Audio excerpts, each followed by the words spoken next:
I'm going to call this meeting to order by beginning to call with first the roll.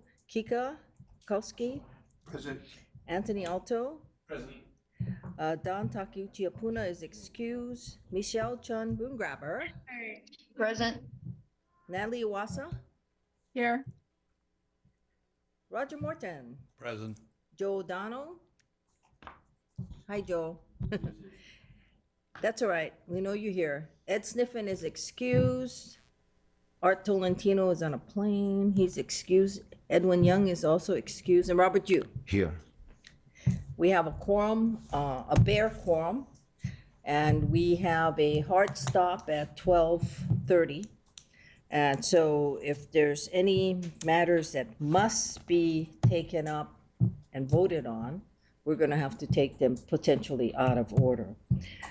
First of all, I'm going to ask if there's any public testimony on all agenda items. Anyone here to testify? I don't receive any testimony. Okay, no testimony. So we're going to move on to the Executive Director and CEO's report. I don't see her. I know she has a hard stop at 8:45.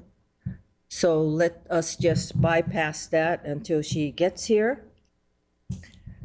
Or is any of you supposed to do her report for Joey? You doing her report? I was gonna have her update the status of 2380. Well, that's on here. Why don't you come on up? Anyone to testify on the Executive Director CEO's update? No one, specifically HB 2380 and the status on that matter? Okay, go ahead, Joey. Thank you, Chair. Joey Manahan, Director of Government Relations and Public Involvement for HART. The HB 2380 is actually opening up for conference this morning at 10 a.m. The conferees have been appointed. So the chairs on the Senate side will be Senator Lee and Senator Inouye. And on the House conferees side, it's Representative Todd and Representative Keela. Okay, Chair. yes. Just a quick thing. Joey, if you don't mind, just for the public purposes. Yes. If you could just Yes. 15 seconds describe what HB 2/3. Thank you very much. 2380 is. Appreciate the question. Thank you. So the report title is regarding the Mass Transit Special Fund. It's an emergency appropriation to provide special funds for disbursement of monies in the Mass Transit Fund for fiscal year 24. So Joey, and this is an issue that, of course, is close to Robert's heart because he really had something to do with it because it starts in Act 1. Yes. The 2380 does not ask for either the removal or the modification of the cap, correct? It does not. So we are still potentially going to be faced with the same situation. Potentially, yes. My understanding from yesterday's budget conference is that the issue was addressed in the budget. I'm not really sure how much the appropriation is. Attention, may I have your attention, please? The fire alarm testing has been completed. Please follow all audible and visual fire notifications after this message. Thank you. That's rather disconcerting that we didn't hear it. That is the fire alarm. I spoke to Donovan, so I'm gonna wait to see how he handles it. But yes, I told him that to me, the cap was probably more critical than the emergency appropriation because it doesn't address this whole situation into the future. Understood. Anyone else have any questions or comments of Joey? No? No one? Thank you. Thank you, Joey. Thank you, Chair. Okay, now let's,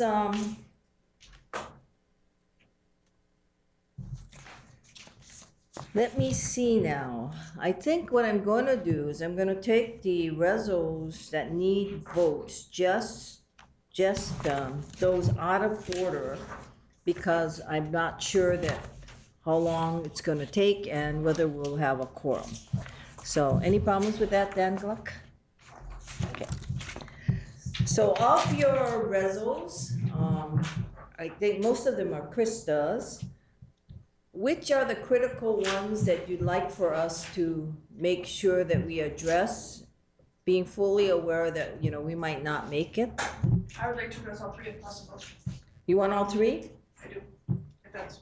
Okay, so let's begin with resolution. Let's move to agenda item number 9, members. Resolution 2024-12, approving notification to the City Council of the intention to acquire by eminent domain an easement over portion of the real property identified as tax map key 1-15006-006. That's 939 Akepo Lane, Honolulu, Hawaii, 96817, and this is the Fuji Family Partnership. Before you begin, Lori, can you check? It's basically 8:45 now, so I want to know. Oh, I thought you had to leave at 8:45. It's 8:45. I know. What do you need? Sorry. Absolutely. HB, oh, Joey's not We here. already got that. Okay, from good. you. Thank you. You don't have anything? Okay. No. Okay, bye. Thank you. Okay. Oh, anybody gonna give your reports? No? No, just the HB. Okay, we took care of that. Thank you. I figured that was important to you. We took care of that. Thank you. Okay, sorry, Krista. So that is the Fuji Family Partnership. Anyone here to testify on that matter? Anything? Okay. Do you have anything to present or, I do have a presentation. okay? So request for approval to notify City Council of Hart's intent to acquire, Request for approval to notify City Council of Hart's intent to acquire an easement by eminent domain. We do have a property overview on the next slide, showing both the building on the left and then the easement area on the right. There's going to be, in a couple of slides, a picture that shows that area a little bit more real time, or what it actually looks like on the ground. So next slide, background. Is necessary to relocate utilities along the Dillingham Corridor in preparation for construction of the Honolulu Rail Transit Project. God bless you. Hart requires an easement across the subject property to accommodate the relocation of an electrical and communication line. The easement is needed for the placement of 2 utility poles and for underground utility lines. Hart is acquiring the property rights pursuant to the Hart-HECO agreement dated May 16th, 2018. Next slide. So this shows the actual area a little bit clearer. As you can see from the photo on the lower left-hand corner, there's an existing pole at the very far corner of the property in the public right-of-way. Our poles will be placed in the area that is the vegetation there between the asphalt and the building. There'll be 2 poles placed there. The utility plan is shown on the on the right-hand side. The poles are the 2 black dark dots. The lines that are going in to them, as you can see through the roadway, are also in that plan. So the purpose of the easement is to accommodate equipment needed to connect the relocated utilities along Dillingham to the existing line. Next slide, please. The amount of just compensation for the property has been determined according to the Uniform Act. Hart presented an offer to acquire a non-exclusive electrical easement to the owners in October of 2023. The owner has been given a reasonable time to consider the offer. In order to adhere to the project schedule, it's necessary to refer the property to condemnation. Efforts will be made to continue negotiations with the owner with the goal of reaching an amicable and reasonable settlement. Easement rights will be assigned to HECO and HTI once the condemnation has been completed. Next slide. And the eminent domain approval process. Upon approval of this resolution, Hart will inform the City Council of its intent to acquire the property by eminent domain. City Council has 45 days to approve or object to condemnation by adoption of a resolution. Upon approval or no action, the Board of Directors will be requested to approve a resolution authorizing the acquisition of the property by eminent domain. Thank you. Is this property the 12 kV property? Yes, this is 12 kV. I think the request was made that someone from Hawaiian Electric attend this meeting. Yes. Person here? Uh-huh. Okay, have the person come up.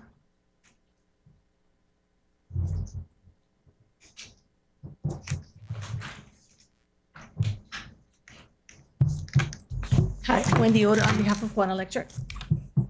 Okay, Winnie, the question that arose in the POC meeting, first of all, we're trying to, most of the condemnations that, well, eminent domains that we have been addressing on behalf of HECO have been for 138 kVs, especially along the Dillingham corridor.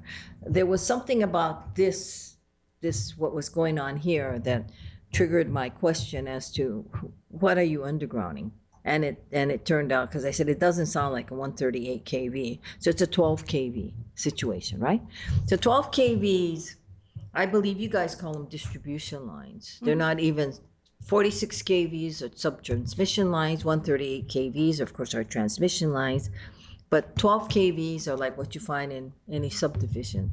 Yes. Wouldn't you agree? That's the lowest distribution line that we, That's lowest a part of our, voltage. yes, so that you that's a have. part of our distribution system, Right. yes. So usually in residential areas, 12 kV.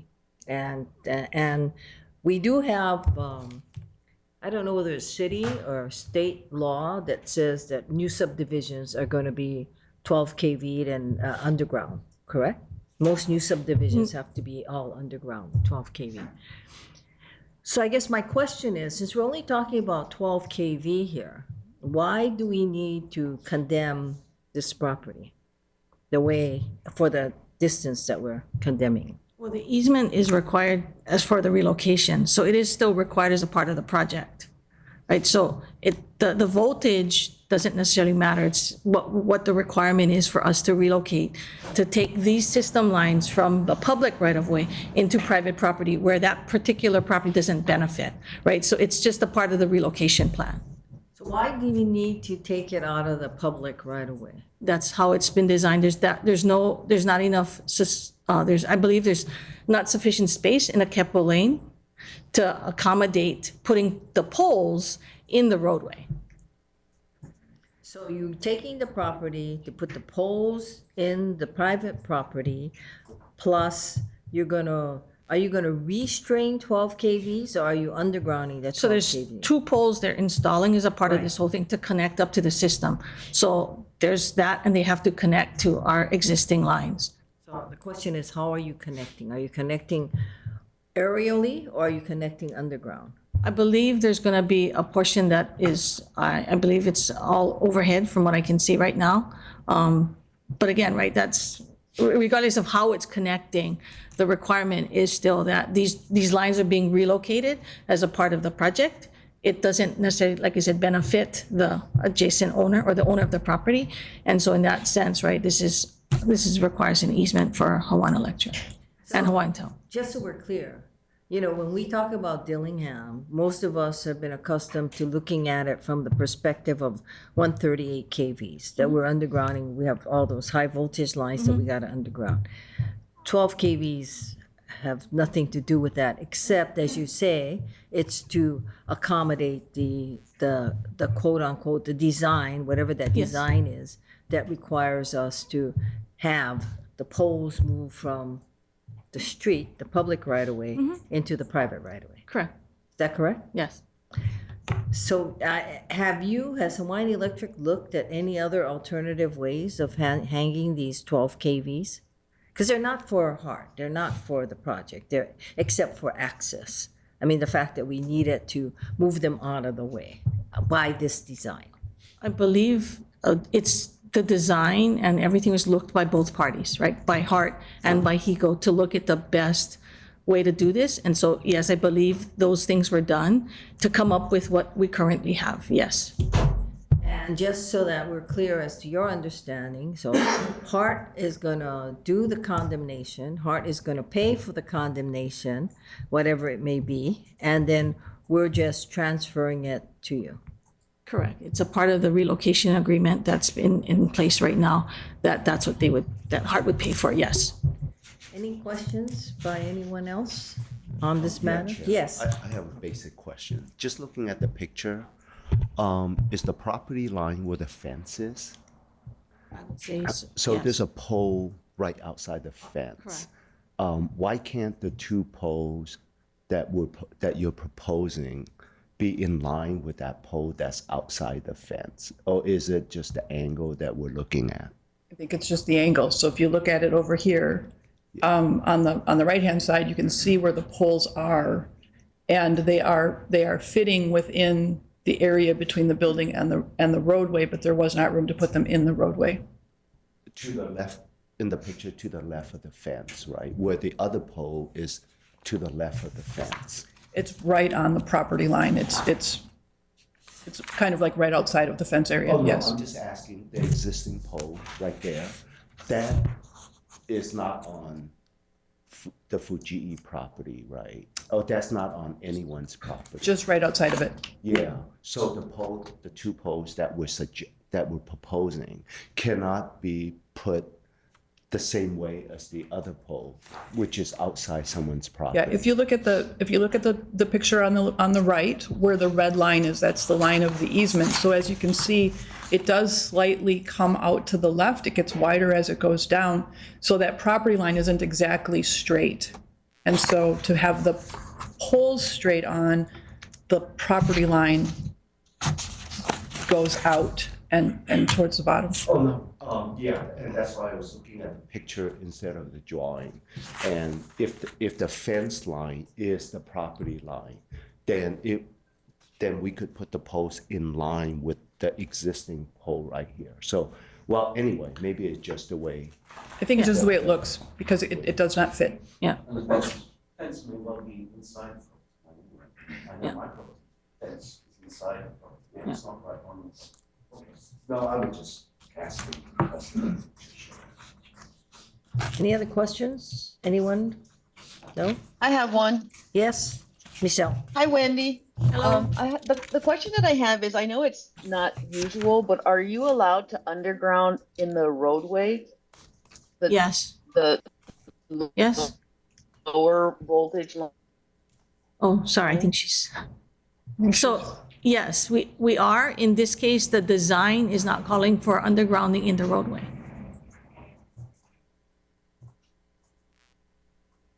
I'm just kind of curious, if you were just to do a WAG, like what would undergrounding along Aleppo instead of like taking the property, what would that cost be? Just as a WAG, like, 100K, 200K, 500K, $1 million? I don't know. It's not been costed out, or a design hasn't been completed. So we'd have to, in order for us to do that, we'd have to figure out where we would extend the underground to, and then all those costs. So I don't think that has been a design or anything has been put forth to determine that. And I don't think there's clearance. Yeah, and there may be things in the road, existing utilities that would preclude you from doing that. yeah, I get that. We wouldn't take property unless we had to. Yeah, so, Michelle, we Can I just clarify, we're not proposing to take any property. This is an easement.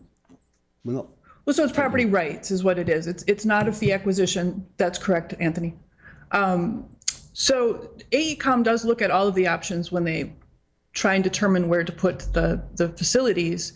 And if putting it in the roadway was an option, that's the preference, and they would have done that.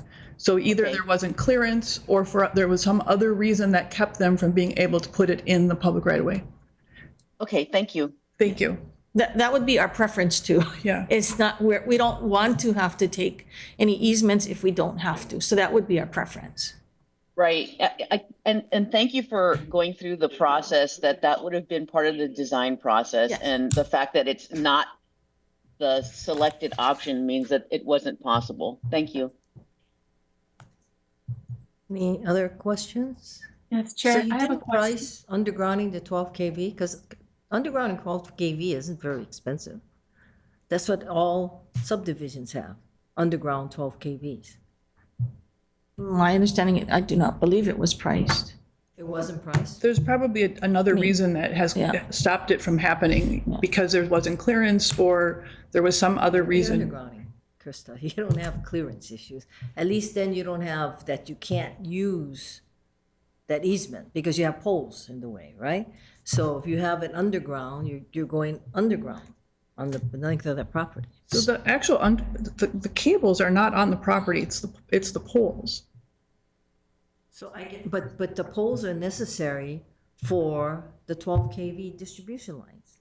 You're gonna hang 12 kVs, correct? So Yes, so the other part is, so there's the two poles, so I believe what is happening is the lines are coming from the street to those two poles, and they're connecting underground, I believe. So there are the two poles that have separate lines attaching to them, and then they connect up to our system. So there may be already, based on where these lines are coming from, because they have to install two poles, that they aren't able to connect underground, because there may be some other utilities in the roadway, because it's not a very big street, right? So there could be other utilities like sewer and all those other things underground that could preclude from having the required maintenance amount and clearances between the two utilities and everything in order to install it there. And so that may be the reason why an option of that wasn't looked at.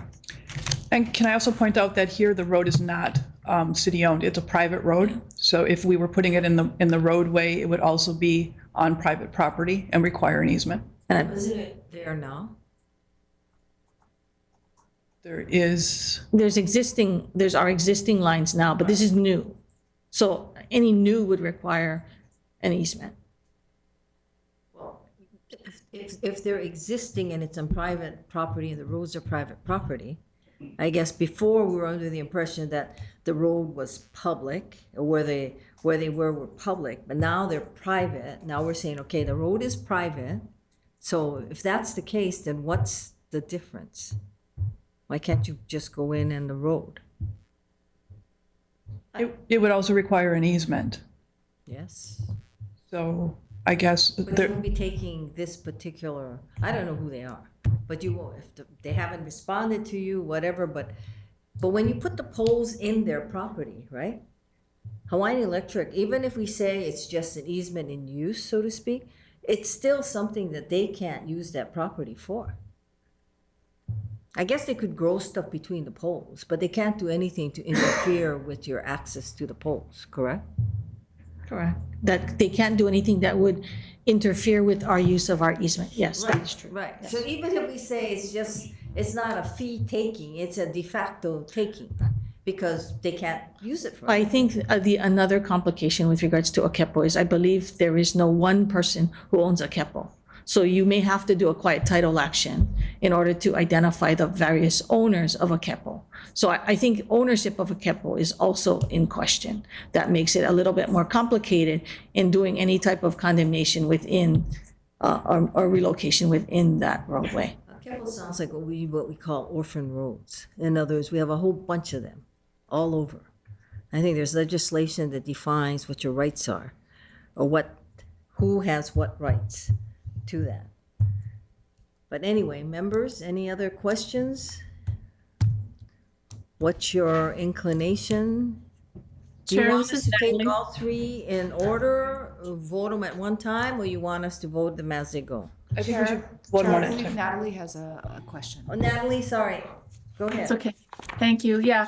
So I understand that the owners have 45 days. That's the typical period to reply. I was just wondering, did you get any kind of response from the owners on this particular property? I'm trying to determine what I can say in public. As a matter of fact, we heard from them this morning, and so we're hopeful that we won't have to see this all the way through, that we'll be able to negotiate before we need to go further. But right now, we're not to a place where we know that will happen, and so it's best if we move forward right now for the interest of the schedule. Okay, thank you. I was just curious because it seems to be it's a smaller property and it seems like it would be less contentious than some of the other ones. So I was just curious. Thank you, Chair. Thank you, Krista. Thank you. So, my question was, how would you like us, do you want us to vote all three of your easements at one time? I would do them individually because they are all different matters. I mean, they're not all of the same type. Okay, members, what's your druthers? Anybody want? Chair? Yes, I'd like to move that we approve Resolution 2024-12. is there a second? I second. Oh, Okay, well, whoever seconds. Any further discussion? No? Voting members, do we have unanimous consent on this resolution? Yes. Seems that we do. Thank you. Okay, next Stay matter. there or I guess I'll stay. just in case. There's another 12 KD somewhere in here. Yes. Yes, go ahead. This next resolution is a request for approval to provide a grant of easement to Hawaiian Electric Company. So this is on property that is under the control of Hart, and we would be disposing of easement rights to HECO. Next page, please. So the property overview, this is part of Evelay Station. And as you can see on the right-hand side, that's the easement area. It is for placement of a transformer. Next slide, please. This shows how the guideway goes in this area. I believe there were some questions at the committee level with how Dillingham goes in relationship to the guideway. So as you can see, Dillingham kind of continues onward up towards the center of the page, but the guideway actually turns here and goes down Ka'ahi Street. So that is why this electrical need is on Ka'ahi and not something along Dillingham Avenue. It's following the guideway and the station there at Evelay. Next slide, please. Hart acquired the underlying property on April 23rd of 2010 from KWA LLC. Acquisition value was $2.85 million. The easement area will include a transformer and a handhold. The facilities are part of the city center relocation project. Relocation of utilities is necessary to allow for construction of the rail. Next slide. The electrical equipment is needed to power the public facilities, so it's needed for public purpose. HECO requires an easement for long-term operations and maintenance of the electrical equipment. Hart will have the right to grant additional easements to third parties at their discretion. It is the responsibility of Hart to provide HECO with property rights necessary for electrical needs of the project. Therefore, there will be no compensation paid by HECO for the easement. And then a reminder of the disposition process. So once we do have the board's approval to proceed, we do go to the city council and ask them for approval of a resolution that would allow us to actually grant the easement to HECO. The requested easement does not conflict with Hart's use of the property. And upon approval of the resolution, we go to the city council and get approval for the executive director of Hart to execute the necessary documents. Thank you. That's it. Any questions, members? Yes, Roger. Hart owns the property, correct? That's correct. Does the charter require Hart to go to council to grant an easement from property that it owns? So the title is vested in the city's, all property is vested with the city. I understand that. So the charter requires us or allows us to recommend that the city provide the easement. Is that what you're asking? I guess I'm thinking of other city property that Hawaiian Electric utilizes. And I don't know whether it's normal for city agencies to go to council for that. Maybe Hawaiian Electric could. It is? Yes. Okay.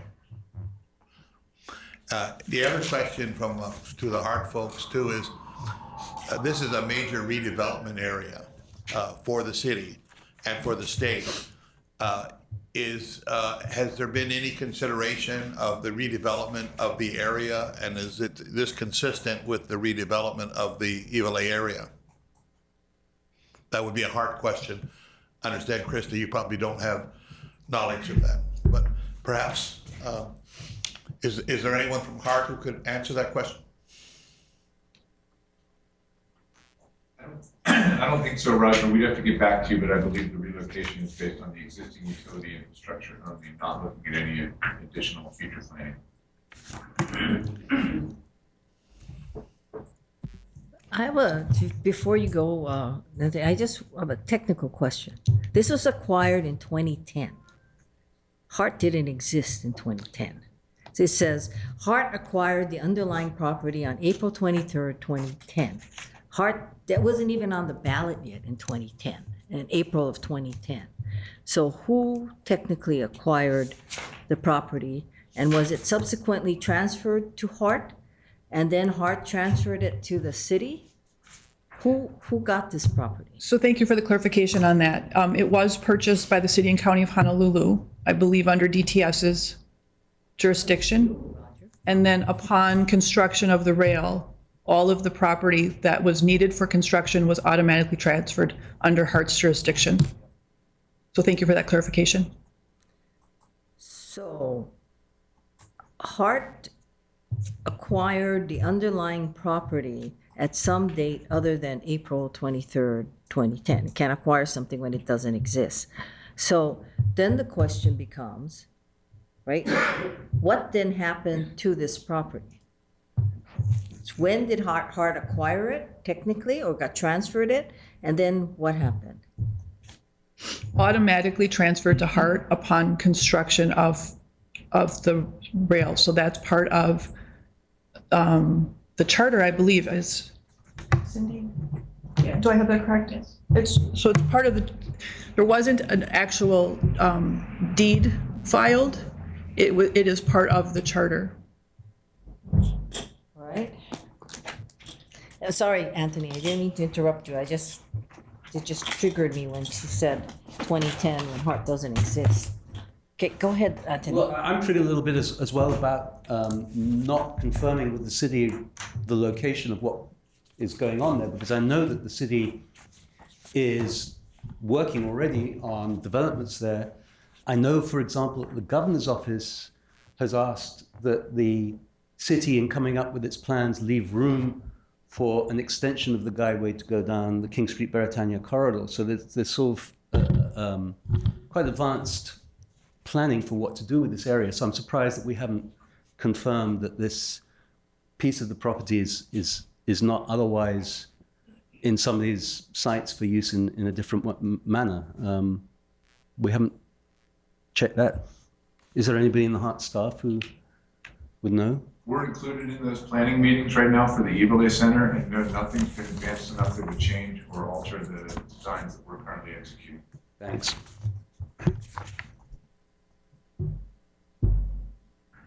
So I assume that is there some kind of MOU between the Hart and the DTS on the property that was acquired prior to Hart?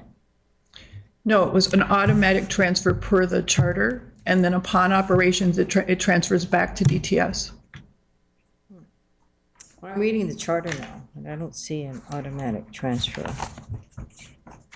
But I see to apply for and receive and accept grants of property, money and services.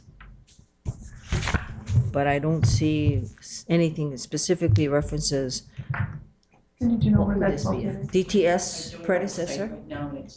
We can send you that separately. I do know that we had to look at that right before interim opening as to how the property was handled, and so I know that it was an automatic thing. And Cindy Ching from CORE helped make sure of that, along with other counsel at CORE, so I can send you the references so you have it. I would appreciate it. I will do because, that. you know, I think if it's an MOU, that's one thing, but if it's just to be clear as to how this transfer occurred. Chair, Yes. one last question. This property that we're talking about is directly contiguous to an area that HECO is using for quite a large substation as far as you can see the tail end of it in the bottom left-hand corner there. Did you guys look at locating the equipment that you're currently looking at for easement A in your existing property there? Would you know? I believe that, so that is a 138 kV substation. So I don't believe they're, Not compatible, you can't put the two yes, together? I don't believe so. Chair, Yes. this is Natalie. Yes, Natalie. Yeah, so with respect to the transfer, I recall seeing something in the financial statements, the audited statements back when HECO was formed. So there might be something in there about the transfer of all of the property. And I do believe it was, as of the first date that Hart was formed, that transfer of all of the assets occurred. So that might be a place for people to look if they have questions on that. Yeah, I'm just checking whether it was in the charter or some other documents. Because if it's in another document, I'd like to I'd like to get a copy of it, because I do know that because of the operations and maintenance aspect, that from Hart, it's got to go to you eventually. You know, that all the property has to go to you, whatever we may have. That's correct. And I will send you the reference so that you have it.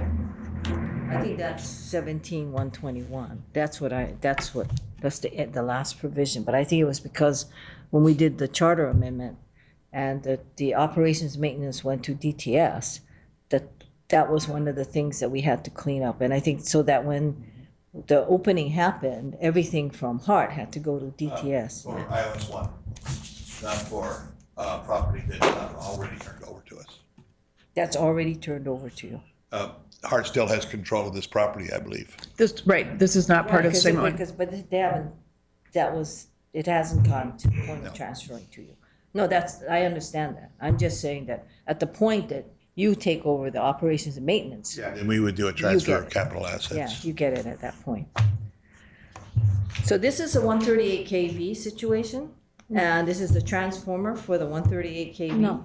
No? No, this is not a 138 kV transformer. I thought you said it was a 138. No, he asked about the substation and whether it could be moved into the substation, and so it's a non-compatible use. There aren't any really 138 kV transformers. It's a part of that distribution system, I believe, and not a So this transformer. is another 12 kV. Is it 12 kV? I'm not exactly sure of what Well, if voltage. it's not a 138, it's either 46 or 12. So which one is it? I don't have that Yeah, information. I don't. So wouldn't you agree, Wendy, that if you're doing a sub-transmission, 46, or you're doing a 12 kV, that your transformer base and everything is a lot smaller than 138 kVs? 138 kV is the largest, I guess, infrastructure that we need, correct? So on these types of transformers, there's different types of transformers. So it depends on what that specific one is. So again, right, it'll depend on what is being installed in there. And so that's what determines the footprint. So in addition to the transformer, I believe there are easements bringing the lines into it. And that's why that angle is a little different, but that's really what it is. So the sizing of it is dependent on the size of the transformer more than anything else. All I'm saying is that when we're talking about Hart assets, right? If we're transferring something from in this case, from Hart to HECO, because this is what we're doing, the question is, it has to benefit the project. Because we don't just buy on your behalf and condemn on your behalf and then transfer things to you. It has to be there's got to be a link between what that is and the rail project. That's what I'm Correct. asking. What is it for? It's Relocation. It's part of the relocation as a part of the real project. I understand that. So what are you relocating? Are you relocating 12 kVs? You're not relocating 138s. I thought this was a 138, but it's not a 138. You said so is it 12 or is it 46? I don't think you have 46 there. It's either 12 or 138s, I think. Right, so again, right, it's as a part of the project, we're relocating those lines, and so we need to put in a transformer that's there, and so that transformer easement is a part of that whole thing. I can find out for you whether it's a 12 kV or whatever, but at this particular. When we deal with Dillingham, and we've been dealing with the trauma of Dillingham, the problem we have is because we're dealing with 138 kVs. Correct. Right? If it was a 12 kV distribution line or something like that, we wouldn't have all these necessary types of precautions and the cost that we're associated with. Well, I think you will still, because there are still relocations of lines or undergrounding of lines along Dillingham that are serving customers where we require, or that are part of a system that require easements. I don't So think there's any way, Wendy, that a 138 kV system is anywhere going to cost what a 12 kV system. No, I agree with you, but there is, besides over the 138 kV relocation, there are 12 kV relocations at the same time, which require these type of easements also for transformers, and those are also being done at the same time. And my contention is 12 kVs do not cost like 138 kVs. And neither do they have all the the problems. I mean, you don't even have to shield 12 KVs. You can just put them in some subdivisions just have it like under the sidewalks. It doesn't need to have the shielding that a 138 KV does to protect, whether you believe in EMFs or whatever, to protect from that kind of radiation. So that's why I'm trying to figure out what it is. But more importantly than that, the value of this property is $2.850 million. This is what cost Hart, I believe, in probably 2010, correct? That was in 2010, yes. So do we know what the value is today? No, I do not have current market value. Because remember, I think you're going to do it for me, Krista. We asked for what is it that from the beginning, inception of this project, what is it that we have, quote, condemned, taken, whatever, for the benefit of HECO? And you were supposed to do that analysis for me. Do you remember that? I do, and I apologize that I had lost sight of that. Understand. It's not something that. So this property wasn't purchased for HECO, though. This property was purchased because it will be, I think it's like a kiss and ride lot. And so it was acquired as part of the station, and it is able to accommodate the transformers. Okay, so what is the easement value then? I don't know. Well, that's what I'd Not like to valued know. it. Because are we giving, I assume because it's a transformer, it's going to be physically on the property. It's not something that it would be a shared easement. It's an easement that and HECO must have access to it and to be able to maintain, do whatever they need to join all the lines, right? So you need an actual physical easement. Is that what we're giving them? Right, we're giving them an easement. We're giving them the rights to this property in perpetuity. Easement rights, yes. In perpetuity. Yes. So in essence, we're giving them the easement. So that's why I wanted to know what the value of it is. But notwithstanding, members, any other questions? Anyone? So I still would like the answer. The committee may still determine, the board may still determine to vote. No one has any other questions? You need a vote on this? Yes, please. So this is just so that we're clear, what we're going to do here is we're going to ask the city council to give this easement to HECO, right? Because it's city land. That's correct. We're going to ask the city council for approval. They have to give it. It's in their name. It's in their name. Right. It will be executed by Hart because we have jurisdiction over the property. But yes, we have to ask for their permission to do it. So we took title to this, what? For the city and county in Honolulu through Hart? Is that how we took title? No, we took title as City and County of Honolulu, a municipal corporation of the state of Hawaii. So they gotta release the easement then, not us. If the title is in the city's gotta release the easement. But we have jurisdiction over it, and I believe that we are able to execute the easement according to what I'm informed from CORE. So you're saying Hart can execute? With their approval. No, that's what I mean. You still gotta tell, the city council has got to say, okay, you can do this. That's correct. Hart can't just execute an easement. No, so this request for approval is so that we can go to the city council and ask for their permission to grant the easement. Okay, members, that's what we're dealing with. Any further discussion? Nothing up there? Okay, any motions? I still want the answers to my questions, but yes. Chair, I'm not including it in this proposal, but I move that we approve Resolution 2024-14. Moved and seconded. Any further discussion, members? Yes. Thank you, Chair. So just out of an abundance of caution, and I apologize, I forgot to mention it on the last reso. So with your permission, I'd like to include this statement for the previous resolution 2024-12 as well as 2024-14. Again, out of an abundance of caution, just full disclosure, I am employed by IBEW Local 1260, which has employees that are employed by HECO.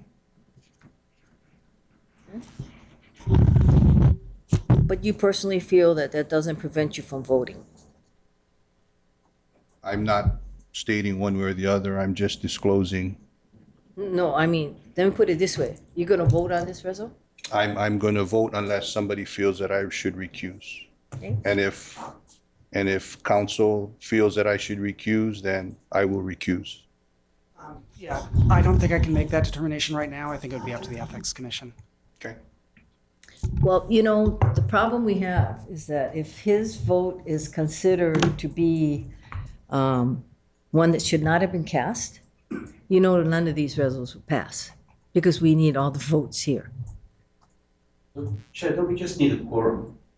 You can vote against as long as we have a majority. No, we need 6. We need 6. We have exactly 6 voting members. So just that caveat, okay?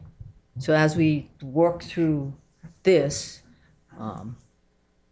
just so that you know. So just so I understand, so we can take a vote and then it's going to be determined whether or not there's a conflict? Is that, do I have that correct?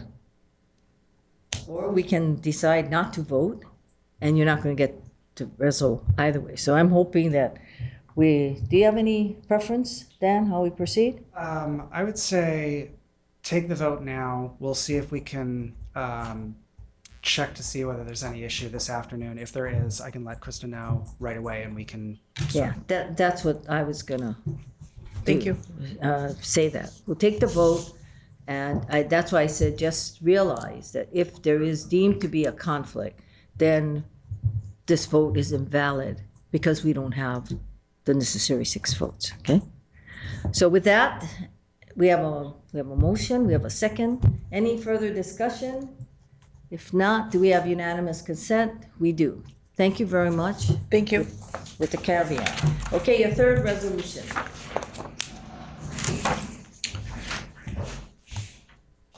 Resolution 2024-15, request for approval to acquire by eminent domain an easement over the real property identified as 610 Pool Holly Road, owned by TNI Properties. Oh, it seems like this one's been around for a long time. Go ahead. This is the actual approval, though, to file the condemnation. 2010 answer. Courtesy of Lisa.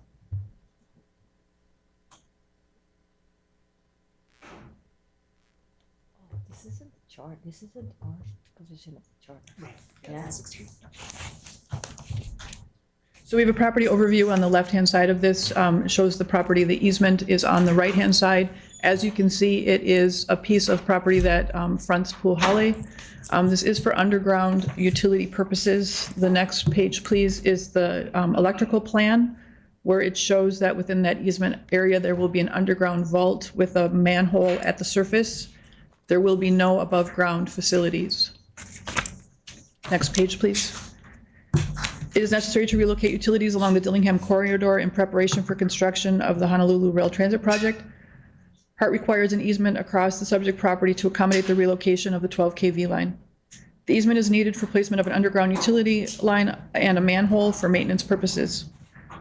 HART is acquiring the property rights pursuant to the HART-HECO agreement dated May 16th, 2018. Next page, please. The amount of just compensation for the property has been determined according to the Uniform Act. HART presented an offer to the owner to acquire a non-exclusive electrical easement in March of 2023. The owner rejected the offer after being given a reasonable time to consider it. In order to adhere to the project construction schedule, it's necessary to refer the property to condemnation.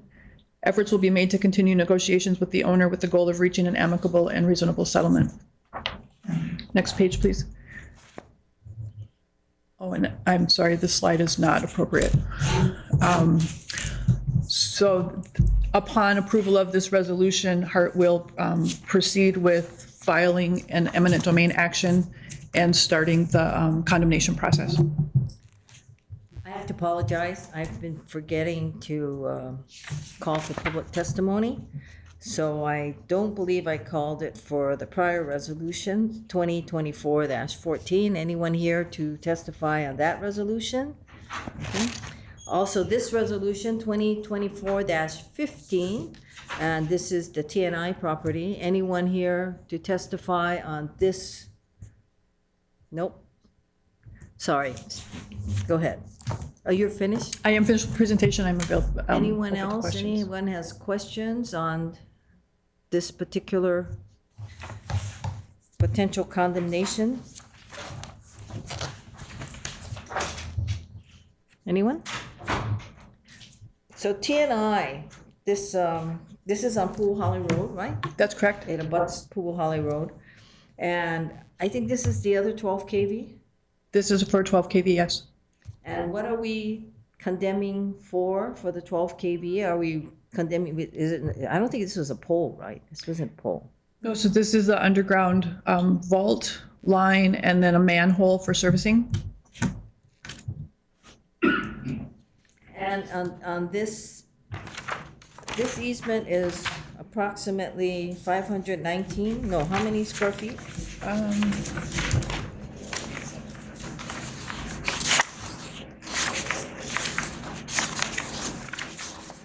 I'm sorry, I think it's 600. I do not have that handy. 587 square. 587? Thank you. I thought it was somewhere around there. So this is just for the vault. The easement is just for the vault area. For the underground, on the underground line and all the equipment that goes with it, the manhole and all those things. Yes. Okay. So how are you accessing it, just so that From we're Pool clear? Holly. So you're accessing it under Pool Holly or along Pool Holly? Because you're going underground, right? Yeah. Until you hit this vault or whatever you want to call it. Manhole on the property. So there's a manhole on the property. Yeah, but that's part of the vault, right? The manhole. Yeah. So though this is called a non-exclusive use, that portion wherever this vault sits, and the vault is not a structure, it's all underground, right? So wherever that vault is, that's also, the owner can't use it. It has to remain accessible for HECO, correct? Correct, but it's also the driveway for their property. So they can use it for access as they're using it now. They would not be able to build a structure there. And that is that way for all easements. So they can drive over it? Yes. What kind of equipment does TNI have? They do have trucks that come and go, delivery trucks, but it is that the area will accommodate the trucks once the construction is complete. I'm more concerned about, is the vault sturdy enough Yes, so that we don't it have will any be, problems yes. with that? Yes. I don't want to pay for a new No, vault. no, it will be designed to standards for, yes. Good, so if something happens to the vault, HECO, you pay, okay? Because we already paid. Anything else? Anyone else? Sure, Yes. just a quick one. Krista, you mentioned that the property owner initially rejected the offer. Is that because they were looking for more money or because they said that they would want to have use of the property, want to build over the easement? Building over the easement was not a concern. I would not want to talk too much about negotiations, but building was not a concern. But you are in negotiations. We are doing our best, yes. These are the guys who sent us the letter, right? Yes, they are. They're not too happy with us. TNI is being represented by the McCorston firm, right? Minkin? I would not want to comment. No, but aren't they being represented by McCorston? The McCorston firm? They sent us letters. Well, they sent me a letter. Okay, that to me would be information that we would not discuss in public, but if you want to, I can't tell you I'm what. just confirming that was the letter, because that was the letter. The reason I remember it is it came to Hart, and I didn't know anything about it, because it was never forwarded to me until when I found out about it through another venue. I'm just confirming that was the letter. That is the letter. Okay. Any other questions, comments? Okay. Chair, I'd like to move that we approve Resolution 2024-15. Second? Kika, do you still have the discussion? Kika? Yep, so I just like to make a similar disclosure that I am employed by IBW 1260, and we have members that are employed by Hawaiian Electric. Okay. Any other discussion? Any other comments? Huh? If not, oh, where did Robert you go? I think so. You're holding up progress. Yes. Okay. Do we have unanimous consent? We do. Thank you very much. And again, the same caveat to you, depending on where we end up with Kika. Understood, thank you. Thank you very much. So thank you, Wendy. See you again, I'm sure. I'm sure you will. We keep you, young. Yeah, you have to think about it that way. Thank you. Well, I was wondering where all of you were from. You're from Hawaiian Electric. Oh. I know. We're giving them too much money that they can spare half a dozen people. No, some of those folks are from Corporation Council, Oh. to be fair. Well, I don't think they're going to get the 330 million they want from the state, but, okay. So members, we're going to go back to the rest of the agenda. So it is 9:30. Yes. So without really looking at this, do we have any other matters that we have to vote on? Chair, Yes. the CCUR4E. Oh, okay. Vance. Okay, members, we're going to go to, I'm sorry for jumping all over, but I'm just trying to get the voting matters out. Appreciate it. So agenda item number 6, which is city center utility relocation this is 4E, change order, right? Correct. Okay, Vance. Good morning. Good morning. Vance Suda, Hart Project Director. Just waiting for the slides to come up. Perfect. Go to the next slide. So we're requesting the board's approval to create a provisional sum for long lead items. This is a provisional sum for $5 million, not to exceed $5 million. This is for ordering long lead items that support the 138 kV pole foundations. This is for work under the CCUR4E contract. There's scope that will be transferred from the CCUR4 to the 4E contract in a subsequent change order. And I'll go through some of those details in the next few slides to lay that out. Due to the long lead time for these items, such as the steel casings and the rebar cages that support that foundations, we want to get that order in as soon as possible to not impact schedule for the CCUR 4E contractor. Next slide. Just some background information in the 4E contract. So the 4E contract, the contractor is HMS. That contract was awarded back in December 2023 for $72,160,144. To date, there has been no change orders issued to that contract. Substantial completion is February 2026. So just some further background and information on the scope of work. So the 4E drawings were issued after the 4 contract was let out. So there were subsequent revisions to those drawings that changed the foundation. So basically the foundations for the 138 kV in the original design in the 4E contract didn't include any steel casings, and the rebar cages were smaller rebar. After further refinements to the designs, the new design requires steel casings for those foundations and also larger rebar. The steel casings for those foundations and the rebar long lead items, we're looking at 3 to 4 months for delivery of those items. And the work for that foundations are scheduled to start in September, so we need to order those now to not impact the overall schedule for CCUR4 utility relocation. Next slide. So this is the 8 steel casings. They're not all the same. They're slightly different depending on the pole location, the soil, everything else that goes into that. So they're not priced all the same, but we have the rough prices of the overall steel casings for all 8. There are 8 total. 5 of them are permanent steel casings. 3 are temporary.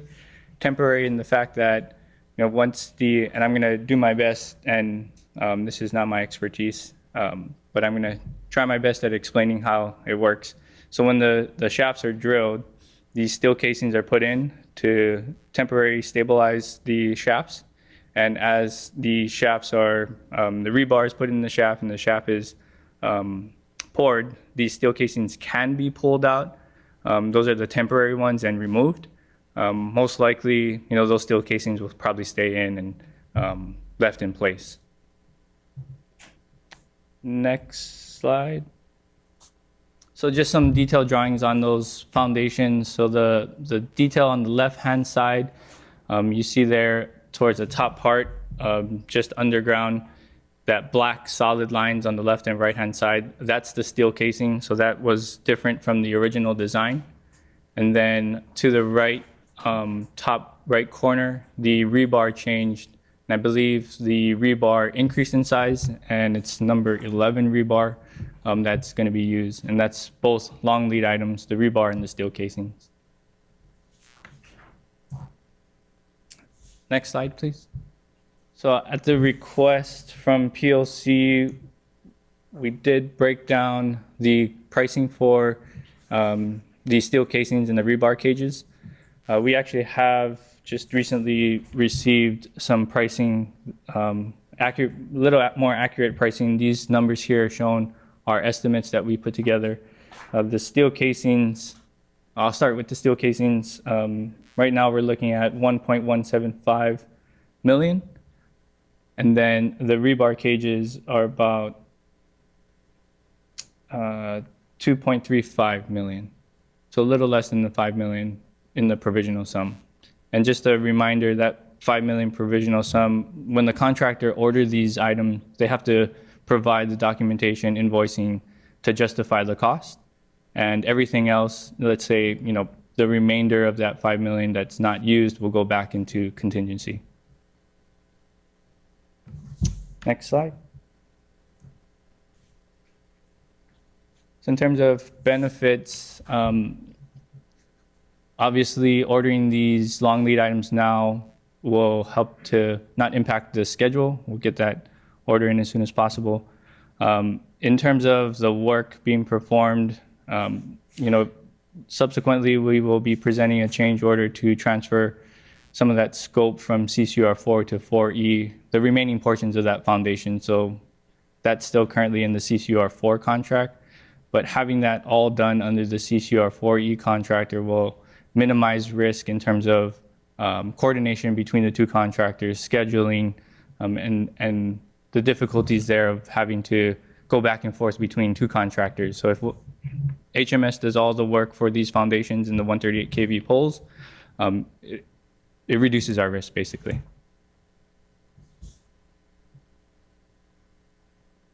Next slide. So again, requesting the board's approval for creating provisional sum 5 million not to exceed. And this will be funded from allocated contingency. And as a reminder, as I mentioned earlier, what's not spent will go back to allocated contingency. And obviously, we will follow all of our procedures for processing the change order. And I'll stop there.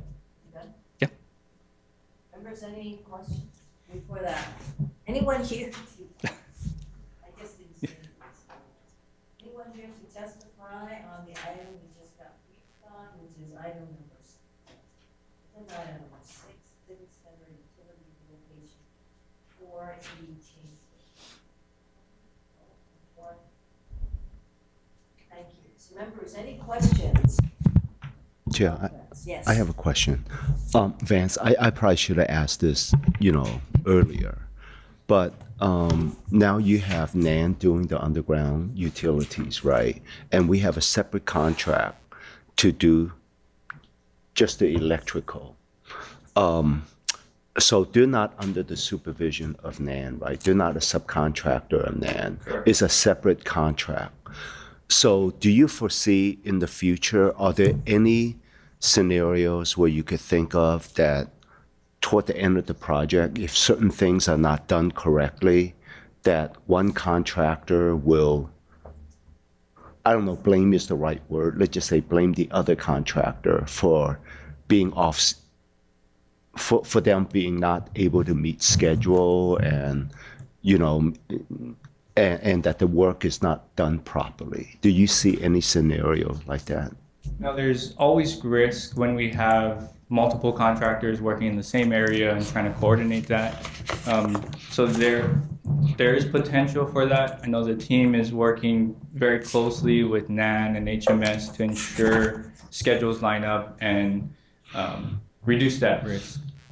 Yeah, it just brings to mind, you know, how we did the second batch of the guideway and stations, where we have a different contractor doing the guideway and separate contractors doing the stations, and it wasn't a pretty sight, you know, toward the end of the project when we try to, you know, do final completion of the project. So, okay, all right, as long as you guys thought about it. Yeah, and the team understands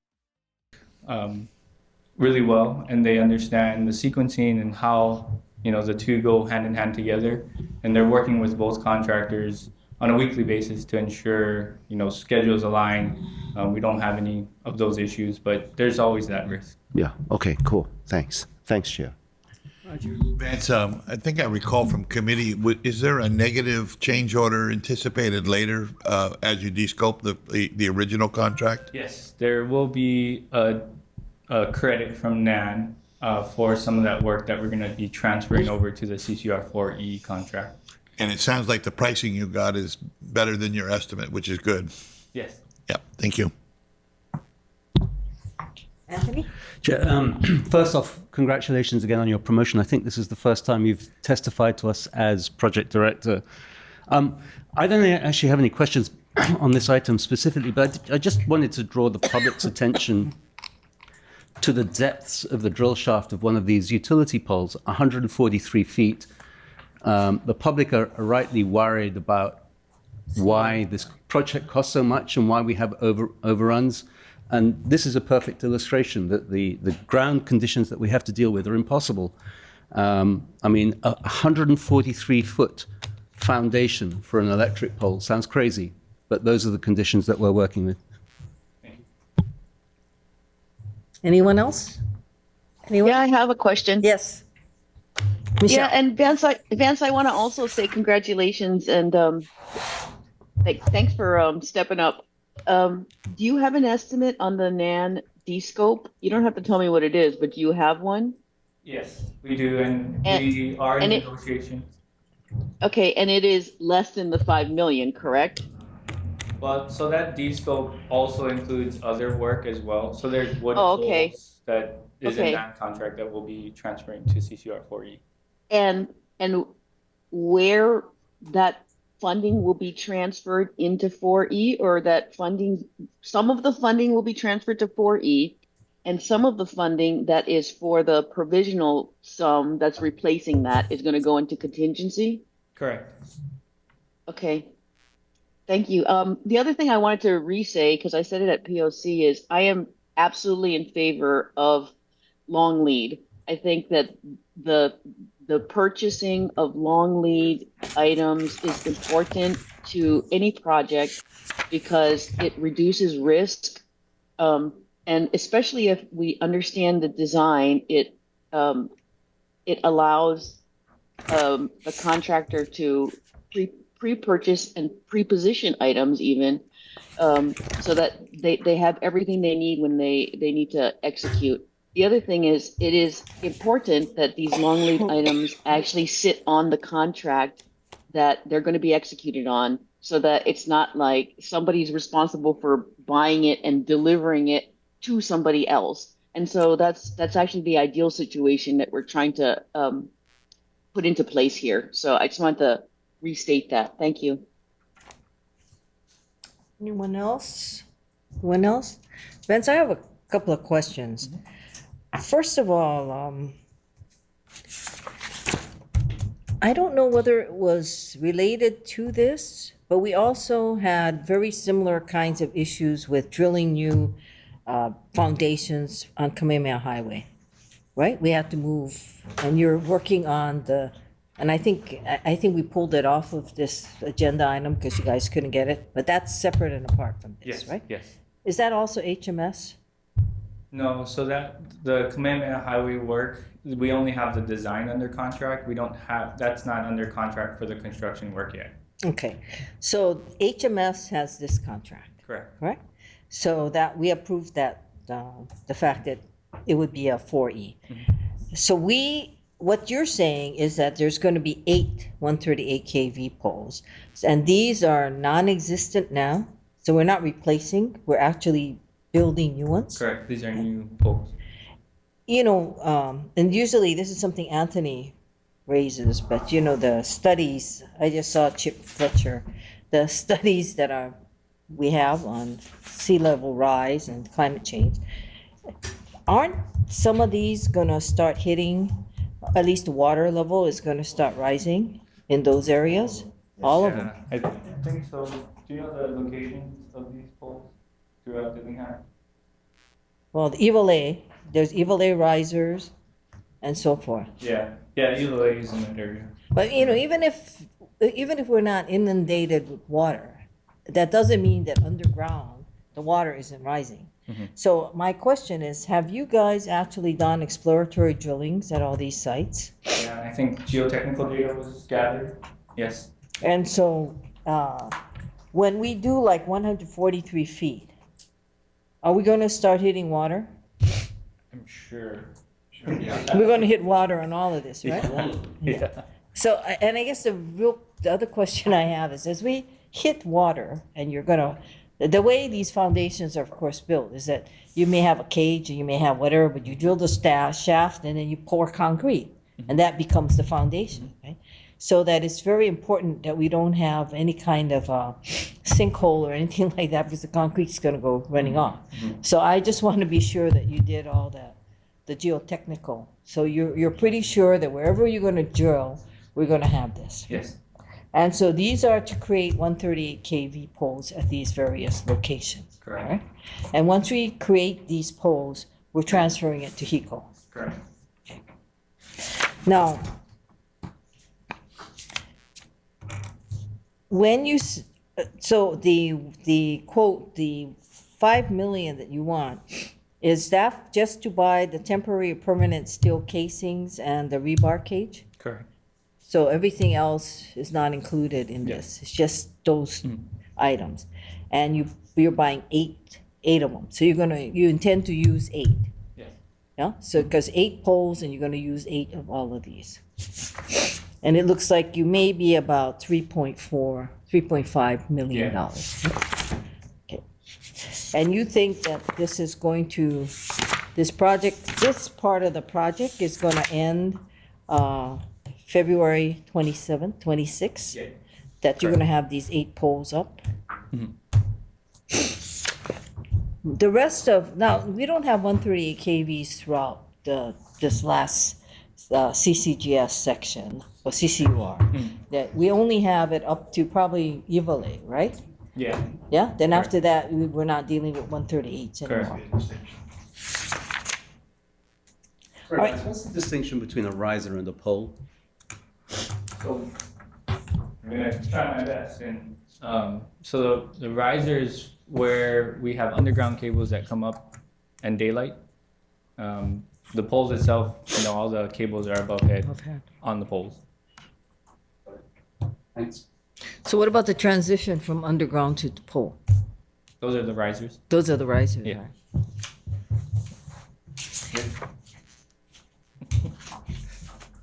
Any other questions? Anyone? Okay, so whatever you don't spend goes back to contingency. Correct. So you have enough in allocated contingency to cover this cost. Okay, any other questions? If not, members, do I have a motion on this? So move. Yep. Second. Moved and seconded. Any discussion? Chair. Yes. I have the same disclosure. I am employed by IBW 1260 and may or may not have members performing work on this CCUR 4E. Just curious. But don't your members work the lines once it's up? Yeah, they do, right? Okay. All right, so any other questions? No comments? No discussions? Okay, do we have unanimous consent? Yes. We Chair. do? So you have the same caveat that we get in Krista, okay? We just Understood. barely have quorum. Thank you very much. Thank you. Okay, anything else we need to vote on? Anybody here for a vote? No? All right. I noticed, and I saw an email, so just so that we know, agenda item number 8 is the status report on claims that had to be deferred because it did not comply with Sunshine as to the description of that item. Okay, now, we're going back to the top of the agenda. Well, wait, I think before that, do we have anything else? I guess not. So we're going to look at item number 4, Roman numeral 4, recruiting and retaining employees, discussion of HART's human resource policies and implementation thereof, and the CEO's efforts to recruit and retain employees. She is not here. Michelle? Lori is not here. And the next item is technically yours, the recruitment and retaining of employees. So shall we defer? We can defer, or if you'd like, I can summarize what happened during that item at the HR committee for the members that weren't there, because Oh, there you can was, summarize to the HR, when we get to the HR committee okay, report. I can do that. My question to you, because Lori's not here for that, is that did we want to have a discussion with the board members about recruitment and retaining employees with respect to that? We do have executive session noted here. I guess I see this as something from HR committee. So if you believe there's really only 6 of us here all together and Joe, so do you want to go into executive session on this specific item? Sandy is I not don't. here as well. Yeah, no, I don't want to go into executive session and if Sandy's not there. So I will summarize it at the appropriate time. Chair. Okay. So members, with your permission, I'm going to defer item number 4 as well. Laurie and Sandy was supposed to speak to this specific item, but both of them are not here. And this is recruiting and retaining employees. Discussion of HART's human resource policies and the implementations thereof, particularly as it relate to critical personnel, as well as CEO's efforts to recruit and retain employees. First of all, anyone here who wants to testify on this item, even if I may be deferring it? No? Hearing none? So with everyone's concurrence, I'm going to defer. Either we'll defer it to the next HR committee meeting or the next board meeting. Now we're getting to agenda item number 5, which is the committee reports. We're going to begin with Finance Committee, Robert Yu. Thank you, Chair. Your Committee on Finance met last week, Friday, April 12. We took a look at the March 2024 monthly financial information and the year-to-date information ended March 2024. And there's nothing major to report to the board chair, and there were no action items. Thank you. And again, I forgot to ask, it's very hard when I look out there and there's nobody there. So, anyone here to testify on agenda item number 5, all the different committee reports, finance, project oversight, and human resources? Seeing no one? Okay. Thank you. Any questions that you'd like to direct to Robert? Anyone here? No? Let's go to Project Oversight Committee, Kika.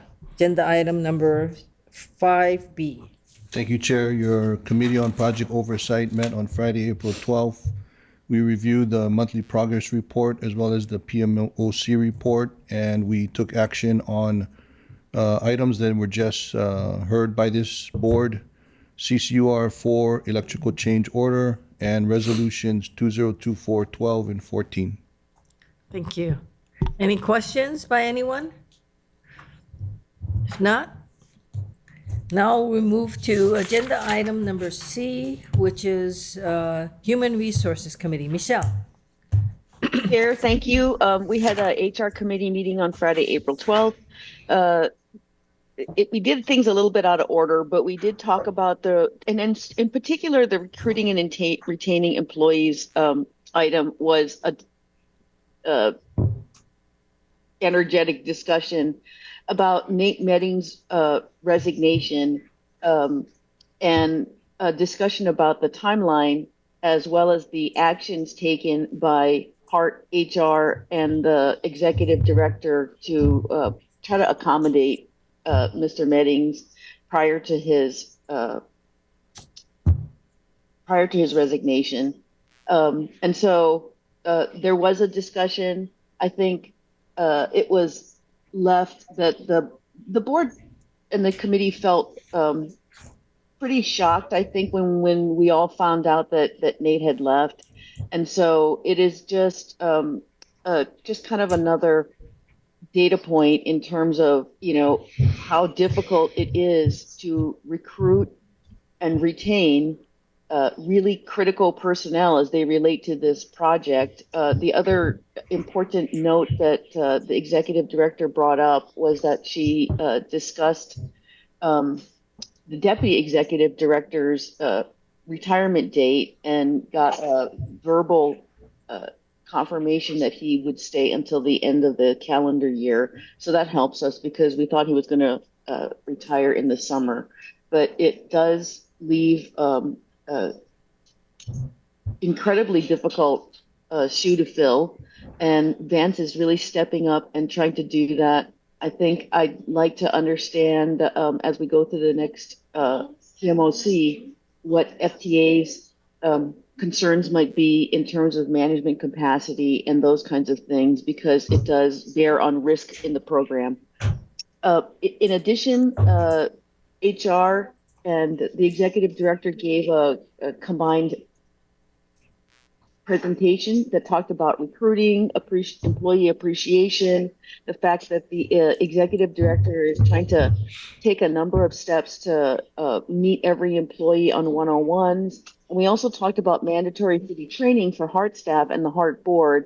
And I want to remind everyone, especially the Hart board, because it's a board meeting, that your mandatory training is due, and please complete it or you will be publicly shamed. So thank you. We did not discuss the executive director's contract discussion, and it is on the agenda later at this meeting. Thank you. Anyone have any other comments? Chair, Natalie? Yes. Just a question, Michelle, for clarification on that training. That's the ethics training, correct? There was two, I think. There were three. There were three. Okay. There's three. But Dan's ready to answer that. Yeah, But there's almost three everyone parts. is done. And actually, Sandy sent me a reminder this morning about the few people who are outstanding, so I will be following up with them. Okay, That's so the my training. question goes to the state appointees, because we're treated differently for the ethics training, as I recall. That's correct. So for the legislative appointees, you are not required to take the city training. Okay, thank you for that. You are welcome to, but you're not required. Thank you. And I don't think you're required to take state as well. You're kind of in a no man's land. The other thing I think is there are three training. There's not only ethics, there's sexual harassment. What was the third one? Something. There's three that you have to take. Sexual harassment. What's the, Is it? I finished them, but I don't remember. Anti-bias, yeah. Anti-bias. So there is, Natalie, to your question, we can't mandate you as a state employee, state appointee, and Joe, to take any of these mandatory trainings, but board members are required, the charter board members are required to do that. I can also add, Natalie, that the State Ethics Commission online training is particularly great. So Okay, super. I wonder Thank you. why. Yeah, I think I know why that you're saying that, but thank you very much. So the Thank you for that question, To Natalie. add to what Michelle said was that when Sandy was testifying, she said she did not know anything about Nate leaving, so she had not had the opportunity or was requested to sort of off-board him and then to discuss with him what his rights were. And I did request from Sandy an analysis of what the, I guess the whether FMLA was taken, when the birth of his child, whether he was allowed to take FMLA, because all of this adds up to what time he had left. And I think it's something that we need to understand in terms of what, because the ultimate policymakers for HART is this board. So we have to kind of own part of that responsibility as well. Yes, Anthony? Chair, just one thing. I'm hoping that somebody is going to be assigned to do an exit interview with Nate Meddings. I'm not sure if that's normally a board function or a function of the administration, but I'd like to see one of those. I think, I don't know if you remember this, but there was a period of time when, after Dean Hazama left, remember Dean did double time as finance director plus HR. And Laurie did the HR function. And my comment to Laurie was, I can't see how you can do that, because I was concerned about exit interviews. I said, I don't think you're the right person to do an exit interview, because I doubt that anybody leaving is going to give us a fair assessment. I think, I'm not sure, but I think, and actually we can set the policy, but I think the way it operates now, the exit interview is supposed to be done by Sandy. Am I correct, Rick? Yeah. So when Dean was here, Dean used to do the exit interviews from all the HART employees. But yeah, but I think there was a period of time when I'm not sure if Laurie did them, and I'm not sure how valid those interviews were, because I can't see how people would be honest at that point, you know. But I that's have one also final something- comment. Yes. Yeah, and it's just that it's for Rick and the leaders of HART. And, I know we talk about the role of the board versus the executive director and the HART staff.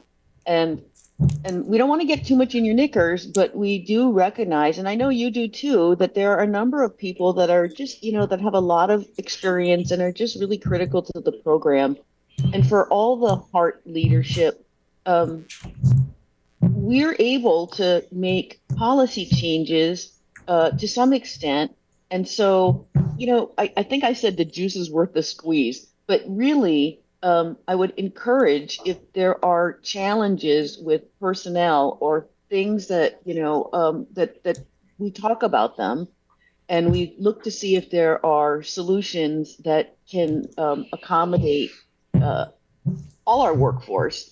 And I think we're trying to do that, but, I think that there are individual accommodations that I'm not entirely sure were really pursued in the case of Mr. Meddings, and I'm just disappointed for that, because I think the board is willing to, and you've seen it, we are willing to make changes and go above and beyond to try to help HART recruit and retain its staff. So, and I think the chair would, and all the members would probably agree with me. Thank you. Thank you. Any other comments? I think what Michelle said is very accurate, that I have not sensed any member of this board who will step up and pitch in, especially when we're losing very critical a person like Nate. I'm not sure. I think Nate would have to voluntarily give you an interview, and we could maybe ask Michelle and you to reach out to him, because the problem I see is that he's already left, and that was an awfully quick exit. So, but my sentiment is that Nate's feeling towards this board is positive. So I think that he would probably be willing to discuss it. So maybe if you and Michelle could task yourself with trying to do that. Michelle, you're okay with that? Yeah, I'm happy to do that. I just think we just need to give him a little bit of a time, because he has a number of challenges with his Ohana, and we just need to give him a little time to work through that. Yeah, but at some point, he's gonna run out of funds, so we have to hopefully see what we can do in terms of ensuring that he stays close. That's what I would like. Yeah, to. I don't think anybody here in Hart or on the board, we would relish his return to the program, however he can return. I think that that's pretty clear. So thank you. Anything else on this? So we still have some stuff due from Sandy, and then and I think the last, I'm not sure if the last report included Nate's departure or not, but members, we are not in a good place. We do have, the last one I saw with 40, and I think it's 40 because Cindy was coming back, but I'm not sure if Nate's departure was included in that. But say we had 40 employees, city employees, of which 30 are personal services contracts. So that means everyone up and down the ladder, so to speak, not to demean anyone's position. 7 were appointees, and that's like Laurie, Rick, Vance, people at that level. And we have 2, what I call 89-day wonders. So even in that 30, we have 2 89-day wonders. And for those of you who don't understand what I'm talking about, 89-day wonders are usually retirees or people that get affected by whether they take a full job or not. So they serve for 89 days, and we have to terminate them and bring them back at that. But they're not technically full-time employees. So out of the which is Nate or not, we have, that's the breakdown. So we have that all in that assessment. So anything else? Okay. So let's move on to item number 7. Agenda item numbers, which is a status update and discussion with city consideration. Richard Oshiro and Rick Keene on this.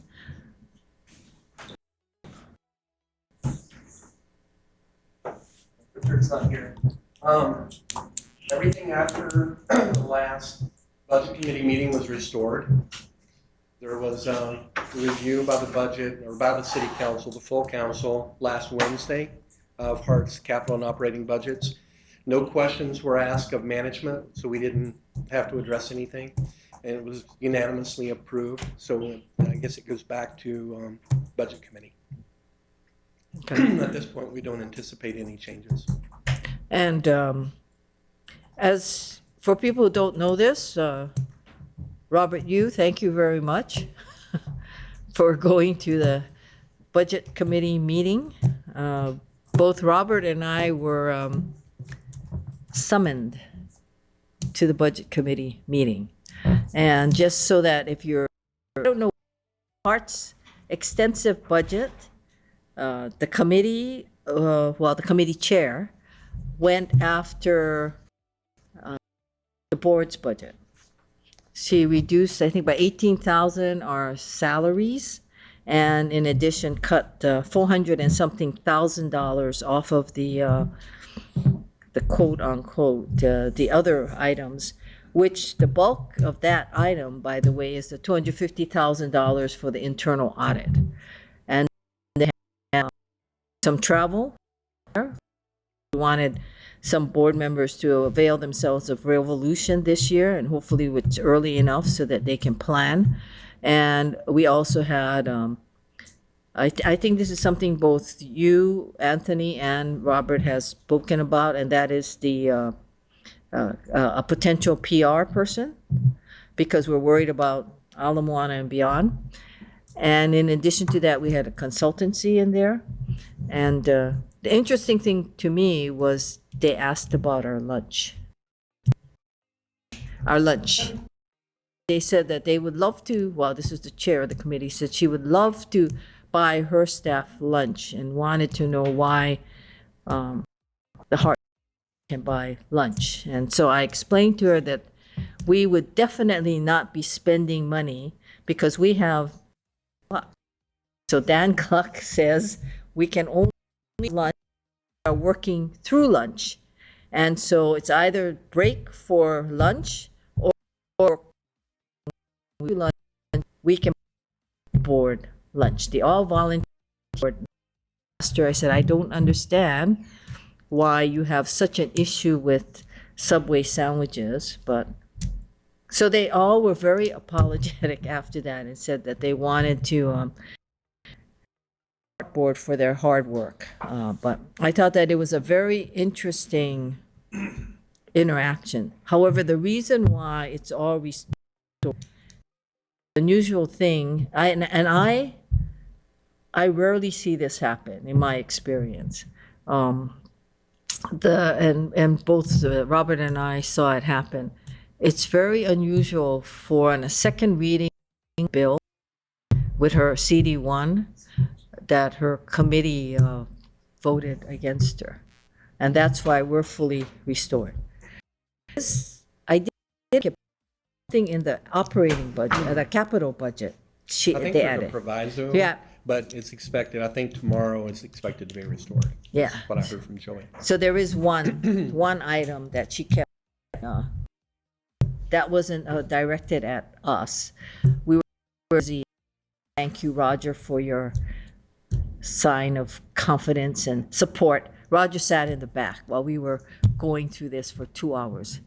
And, but anyway, it's nice to know that it's been restored and it wasn't again asked in that time. So anyone else have any issues regarding the status update regarding city consider part budget? I also did explain to Chair Codera that the way, because her question was, so what happens? We amend the budget and what else? What happens? So I told her, well, this has been the debate between council services as well as core about what is Hart's role in the budget. And I said, it comes back to Hart, and Hart then does the final approval. And so she said, you mean you can ignore everything we do? Yeah, and purposes we can, because that's what the charter gives us the authority to do. So, but in any event, that was it. Robert, do you have anything to add to that? Oh, no, I don't have anything. Thanks. So Robert had to do the heavy lifting on, especially about why we want to have potentially our own PR firm. So any other questions, comments, members? No? Thank you very much. All right. Now, we already said that agenda item number 8 had to be deferred because it didn't comply with sunshine. We did 9, 10, and 11. Agenda number 12 is the contract. Michelle, what do you want to do on that? Do you want to defer that back to your committee? I can't hear you. I don't know. I mean, like, basically what we have is the executive director's contract ends at the end of 2024, and we have not gone for another director, and we were discussing follow on the board needs to take, and it is April. So I did defer it out of my constraints and some other, and so the question to you, Chair, is would you like me to go over that in the committee first and make a recommendation to the board, or would you prefer that we do it now? No, I would prefer that would. Okay. Because you've been working with all of the evaluations and everything like that has been done by your committee. So I Okay. would, yeah, I think you should make the. Yeah, the we'll do that. Yeah, we'll do that.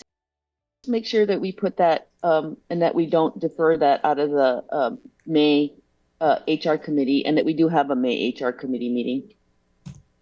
Okay, member, you have to us during HR committee. I think that they did the evaluation, as you know, and the board supported their evaluation. And I think this is another item that we should leave to the committee. Any objections? Hearing none, so we will defer that. Hey, actually, we're doing pretty good. So, agenda item number 13 is the risk refresh pig formation. Before I get there, anybody seeing that I missed anything? No? Good. So, first of all, is there anyone here to testify on the deferral of the executive director's contract? None. And so let's go to agenda item number 13, which is the risk refresh pig formation. Now, we had discussed the need for, because of the status. Vance here? Vance is here? Yeah, Vance, can you tell us what the status of the risk refresh is?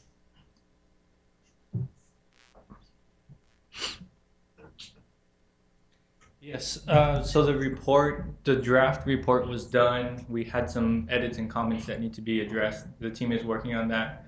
We're hoping to have that in the next week or so finalized. The risk refresh. Mm-hmm. So who's doing the risk refresh? I thought that's PMOC is doing it. FDA is doing it. No, it's you? That's in-house, yeah. It's in-house. So I've always felt the risk refresh was somehow blessed by FDA or PMOC. Is that right? Yeah, so during the risk workshops, and PMOC participated, provided input, and was part of the discussion. So who's the ultimate decision maker on the risk refresh? Because I'm asking these questions because I want to know whether we need to form a pig by determining whether or not you have, how far along you are. I believe we do, but I would have to go back and double check. You do what? We would have the jurisdiction over the risk refresh information. And when would that be made available to the board? I would say in the next couple of weeks. Next couple of weeks? Mm-hmm. So does the board have to take action on the risk refresh? I don't believe so. So who accepts or declines the risk refresh? I don't know. I know we. Can I make a comment? Yes. Vance, if I would suggest that there would be some board action if the risk refresh eventually leads to moving contingency. Would you agree? Agreed. Yes. Yes. So I think so. They'll do the risk refresh. They'll go over it with PMOC and FTA. They'll rerun things that they might have tweaks to do for. When it's done, the goes with the risk has to be jiggled based on where the risk is and where the risk isn't. And so when that is completed, then they potentially might need to come back to the board because contingency is being moved or unallocated contingency is being proposed to be used to manage risk. That's correct. Refresh, Rick Keene. We did a Rick refresh after the recovery plan, did we not? Yes. So I remember recovery plan adopted by this board. First, we did a pig. We did a pig report. Then we did the recovery plan. Recovery plan adopted by the board, because I remember we made amendments to it. It went to city council. City council accepted. And I'm not sure that it went to mayor other than a formality for his information. And then it goes to the FTA, correct? Correct. So but the risk refresh has to be accepted, doesn't it? Yeah, I think so. I don't think they have to like approve it or anything like that. To Vance's point, when those risk refresh workshops were held, FTA and POC participated. Then our risk team, and it's led by some of the folks at HDR, go through the process and consider everything, and they have their models. The FTA and PMOC will review those results. And to Michelle's point, if they have questions, input, disagreements, those will be raised, reconsidered. So there will be a back and forth if they have questions with them. I don't know that they have to necessarily approve it, but if they disagree with it, I think they'll certainly express that, and that'll probably in the PMO. I don't think that will happen. We'll reach an agreement with them. So it's not necessarily an approval process, but it is a back and forth, and they are definitely involved in that. And yes, we did do a risk refresh. I think it was more of a limited risk refresh After the recovery. during the recovery plan approval process. I think it was after. And the reason I asked is because I can almost tell you the history of the risk refresh. The first risk refresh was done in 2012, after the quote, right before the signing of the FFGA, the first FFGA. And there were points on that. And then there was the concern that the 2012 risk refresh had was, even at 2012, after we had we were headed to the FFGA, there was a concern about the income, and as where was our revenue source? Because I think Caldwell was mayor then, and I think that was the election year, then came subsequent to that. But there's an issue about what exactly was going to happen with that, the concern. But I thought the risk refresh and what was proposed in it was FTA approved. Then 2014, and it's usually done every 2 years. 2014, there was another one that said we didn't have enough funds, and that's when everyone went back to the state legislature. We got the first GET for 5 years for 0.5, and that was that. As a result of that, that was in 2015. I believe. Then there was another risk refresh done in 2016. I didn't recall a risk refresh being done in 2018. There was one done in 2018. Yeah, they're usually done every 2 years, right? You were here. Yeah. And then that resulted with the Act 1, the need for Act 1 because of that. But see, I've always been under the impression that somehow the FDA either approves or accepts, and if they don't approve or accept, I think it came down to, maybe that was when they held up all our funding. Do you remember? Yeah. Yes. For the risk recovery, or for the recovery we did, the risk refresh was at the request of FTA at that point. Correct. That as part That's of the right. process for the recovery plan. Correct.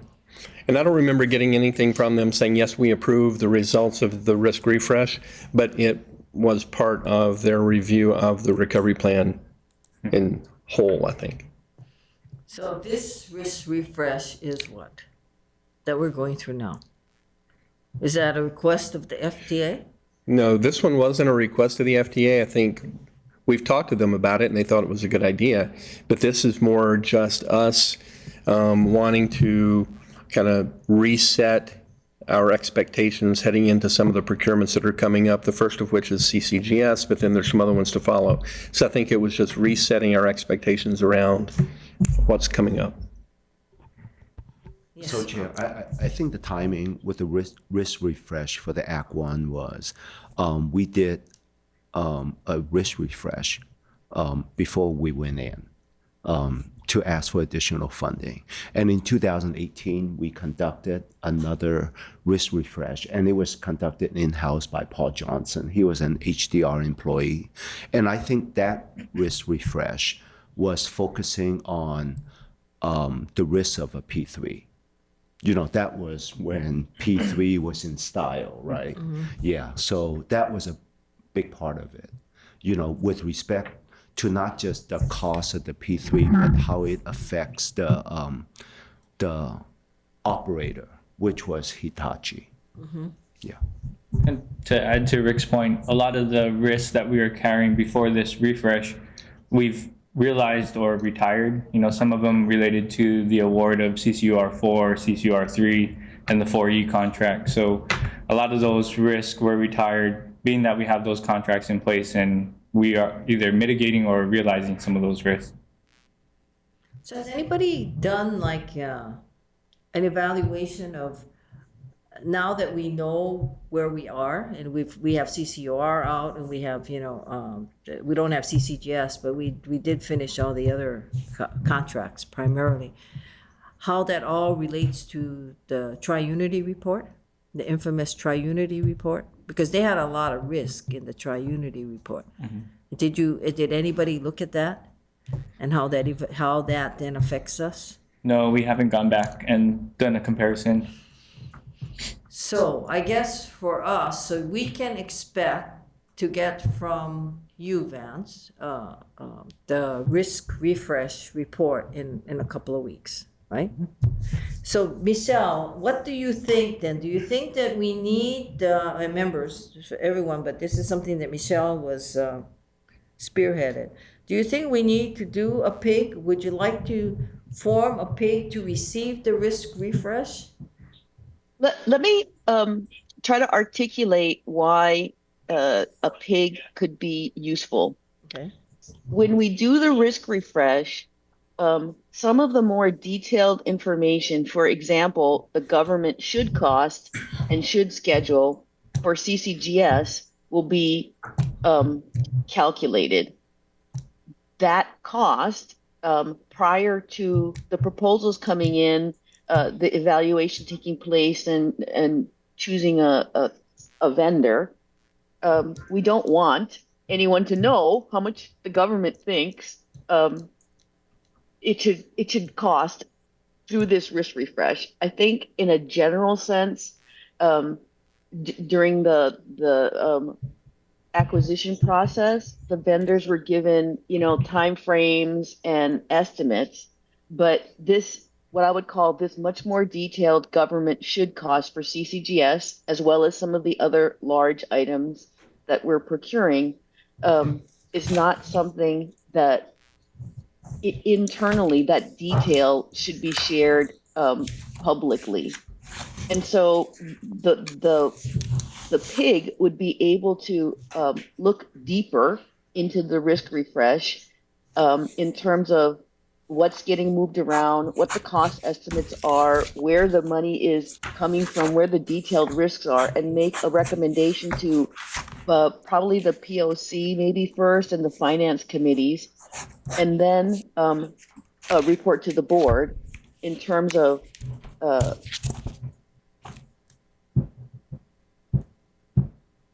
what they think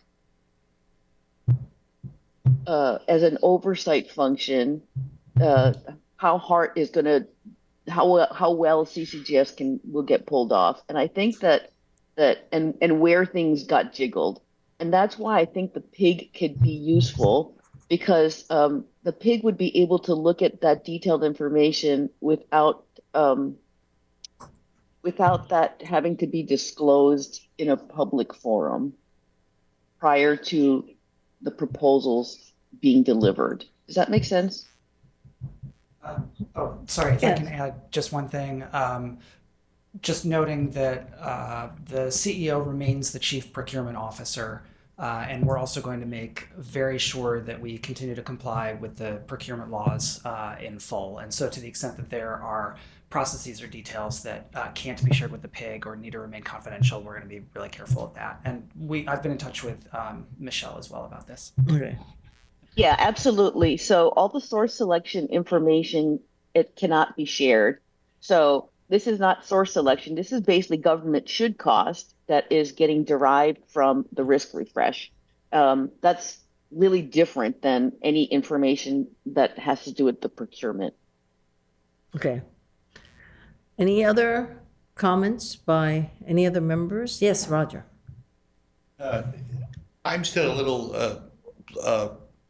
not concerned, but I'd like a little bit more discussion on what purpose the PIG would have. That PIG does an investigation usually on behalf of the board. Is that appropriate for the PIG to receive confidential information and then report back to the board? Is that something that's envisioned in the formation of a PIG to do that? I think that the PIG can receive confidential information. It doesn't necessarily then mean that what the PIG comes up with is a report.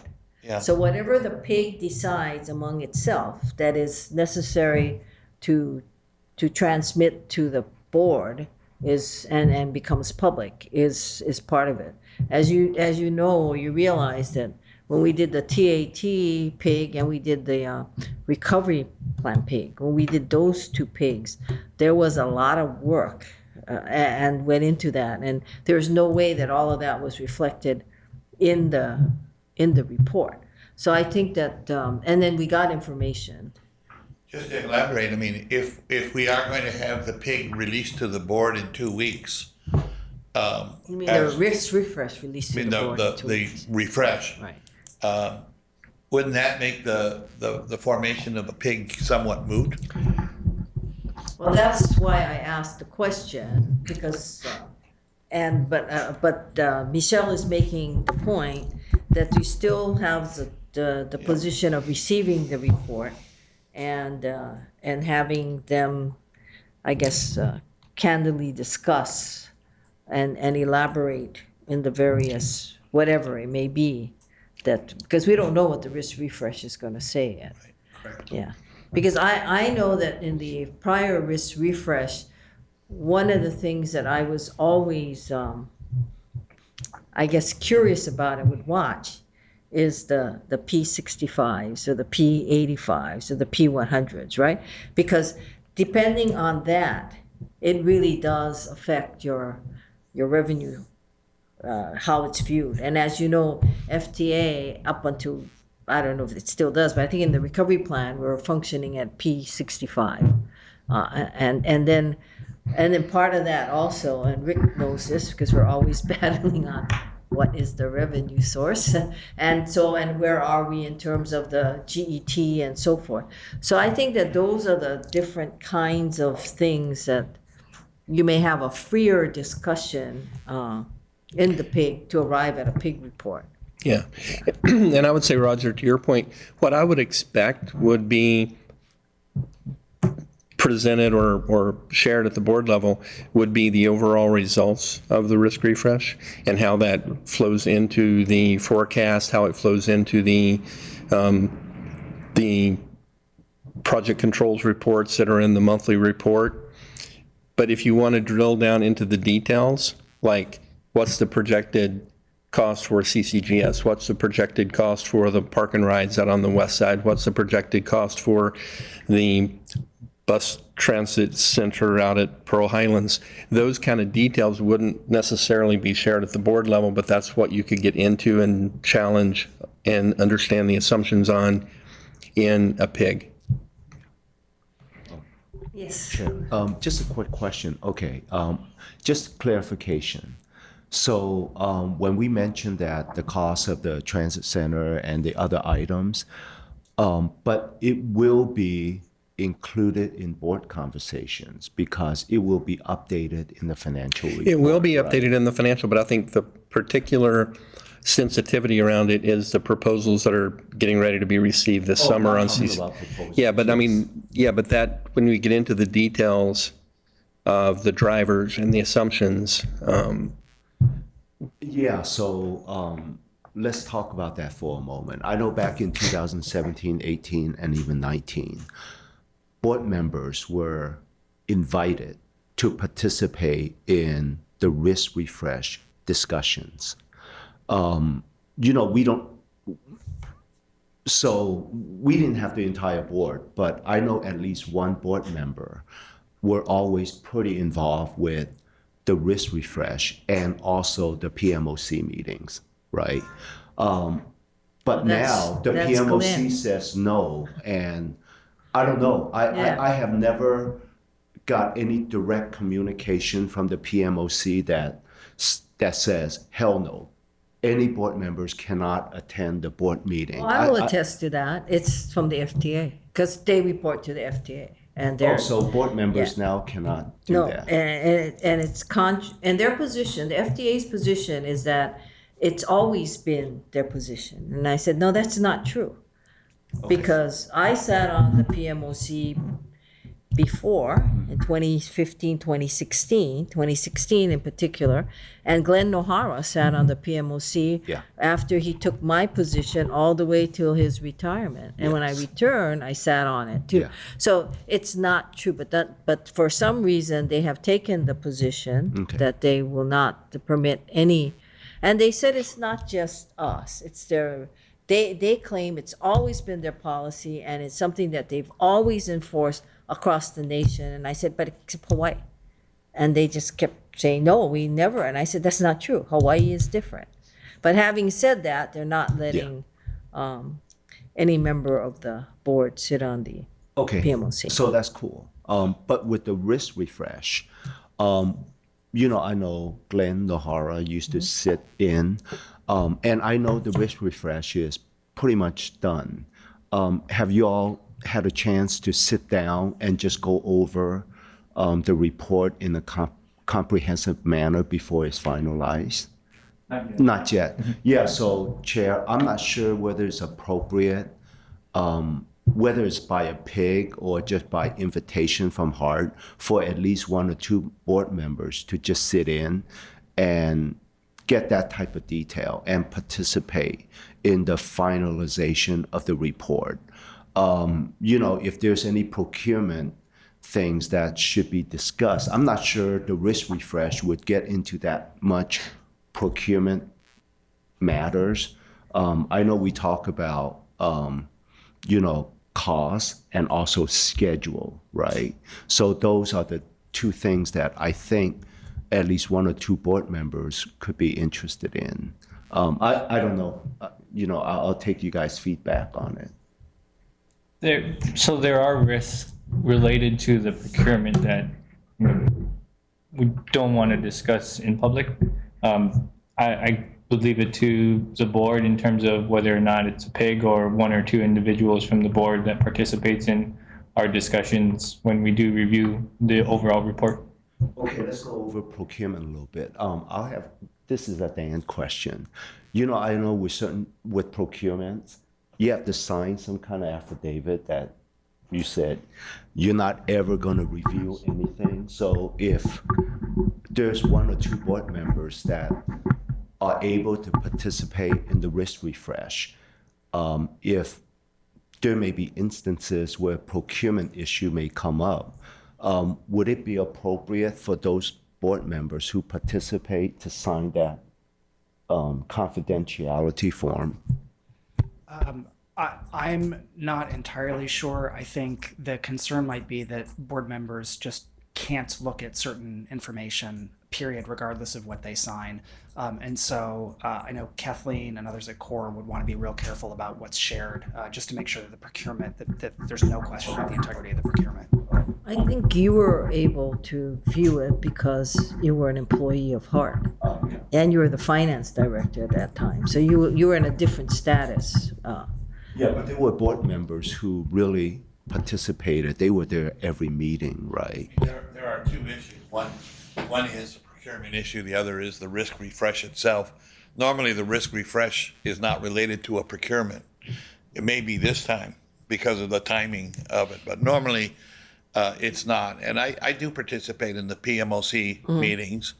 I do so in my capacity DTS as capacity. director of Department of Transportation Services and operator of the system.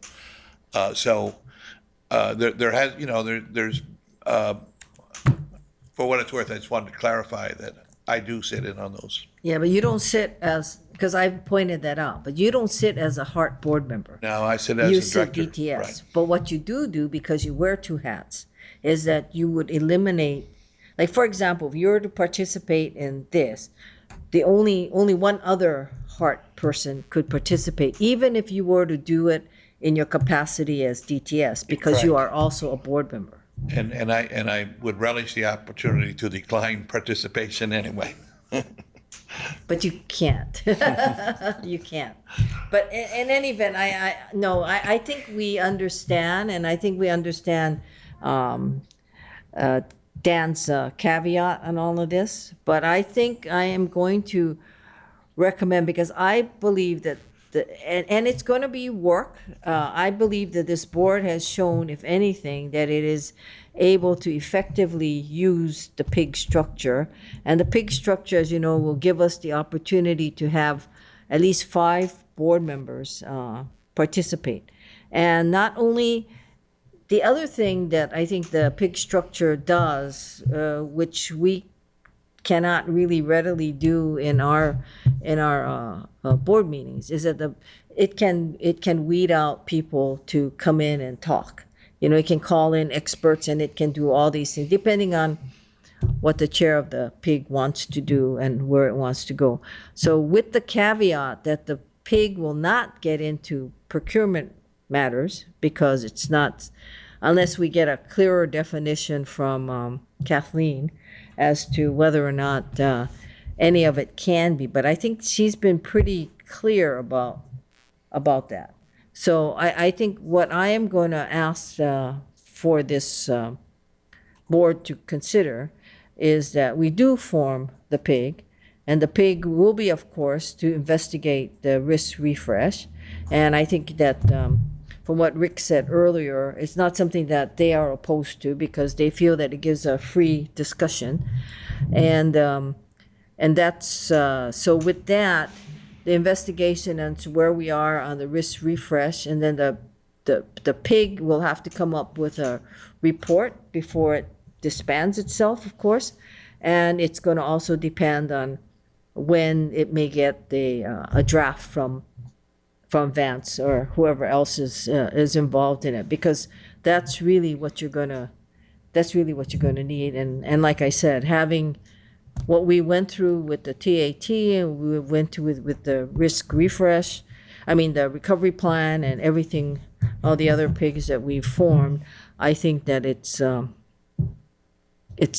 very good use, because right now I think risk refresh is the critical thing we have to deal with for the remainder of this project.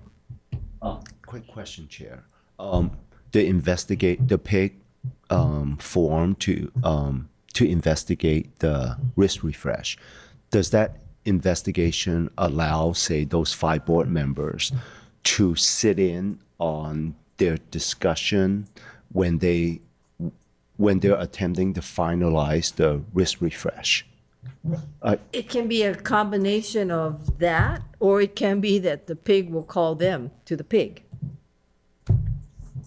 Okay, I was just thinking it may be much simpler and much informative. If the members of the PIG are able to participate and listen in when they're finalizing the report. So I think it's going to be a request that the chair of the PIG would have to make to Rick, Laurie, and Vance, and say, hey, as we want to see, first you should see the draft, and as you look at the finalization or the final discussions, will you let us participate or hear it?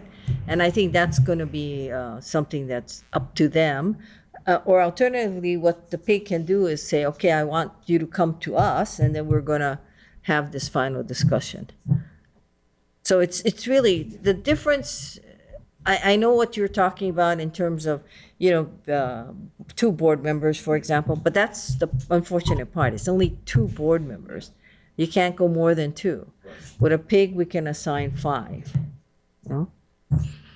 So any other questions? I know Michelle is very interested in this risk refresh. And remember now, a pig is to investigate, and we have to do the topic, and the topic is the risk refresh. And I thank both Rick and Vance for being open to having the pig, because you're going to be called upon to feed the pig the information.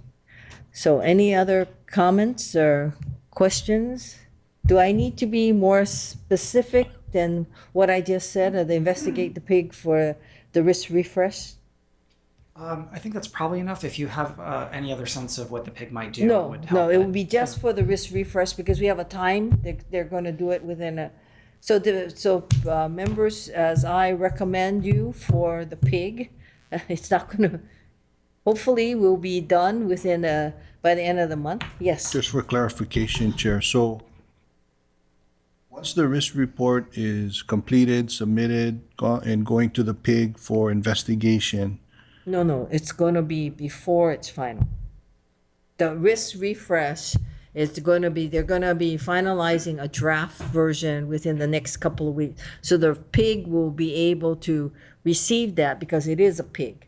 Okay, And then- so that was actually my question. Yeah. Will the pig be able to make recommendations to amend the risk refresh? They can, whether they believe you or they accept it or not is up to them. However, remember, the end product is still that the risk refresh, the pig will write its own report. 'Cause- Right, Yeah. but just to clarify, will the pig be able to make recommendations to amend the final I mean, they risk can make, refresh? that's what I'm saying. The pig can make recommendations. There's no questions about that. The question is whether or not they accept it. And my guess is, if the pig feels very strongly about it, they would probably accept it, because what will happen is, it'll be like the recovery plan, right? If they don't agree, we will just file our own report.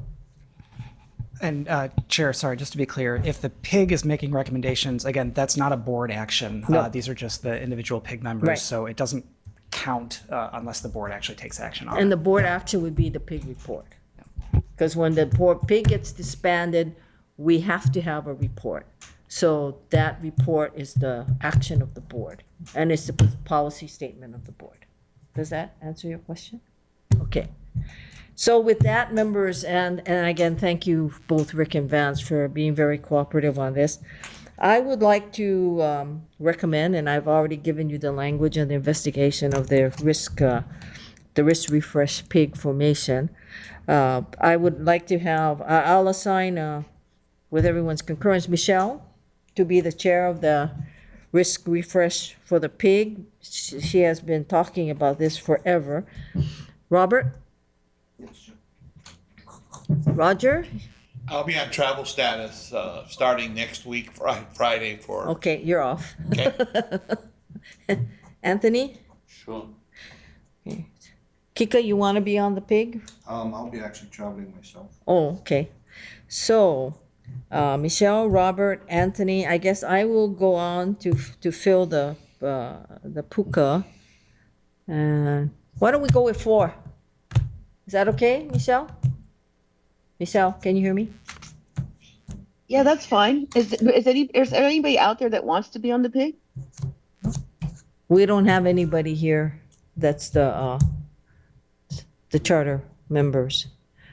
We can put on, we can put Art on. We'll put Art on.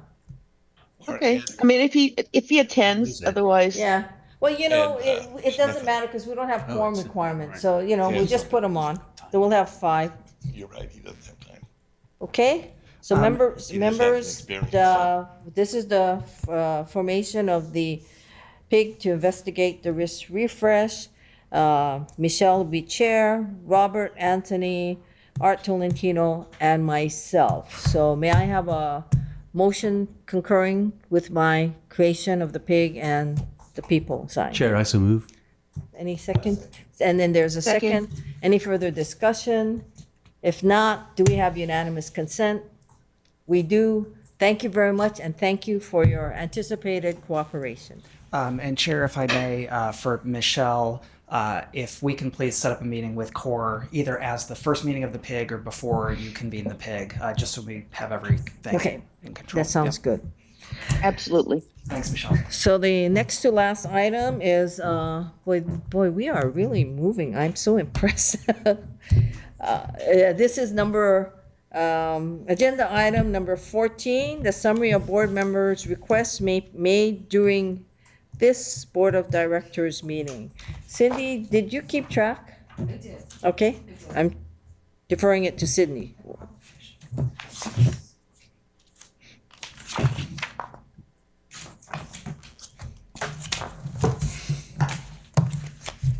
Okay, Chair, the first item I have is a compilation of all of the properties that have been acquired for the benefit of HECO, which was assigned to Krista Lenzer.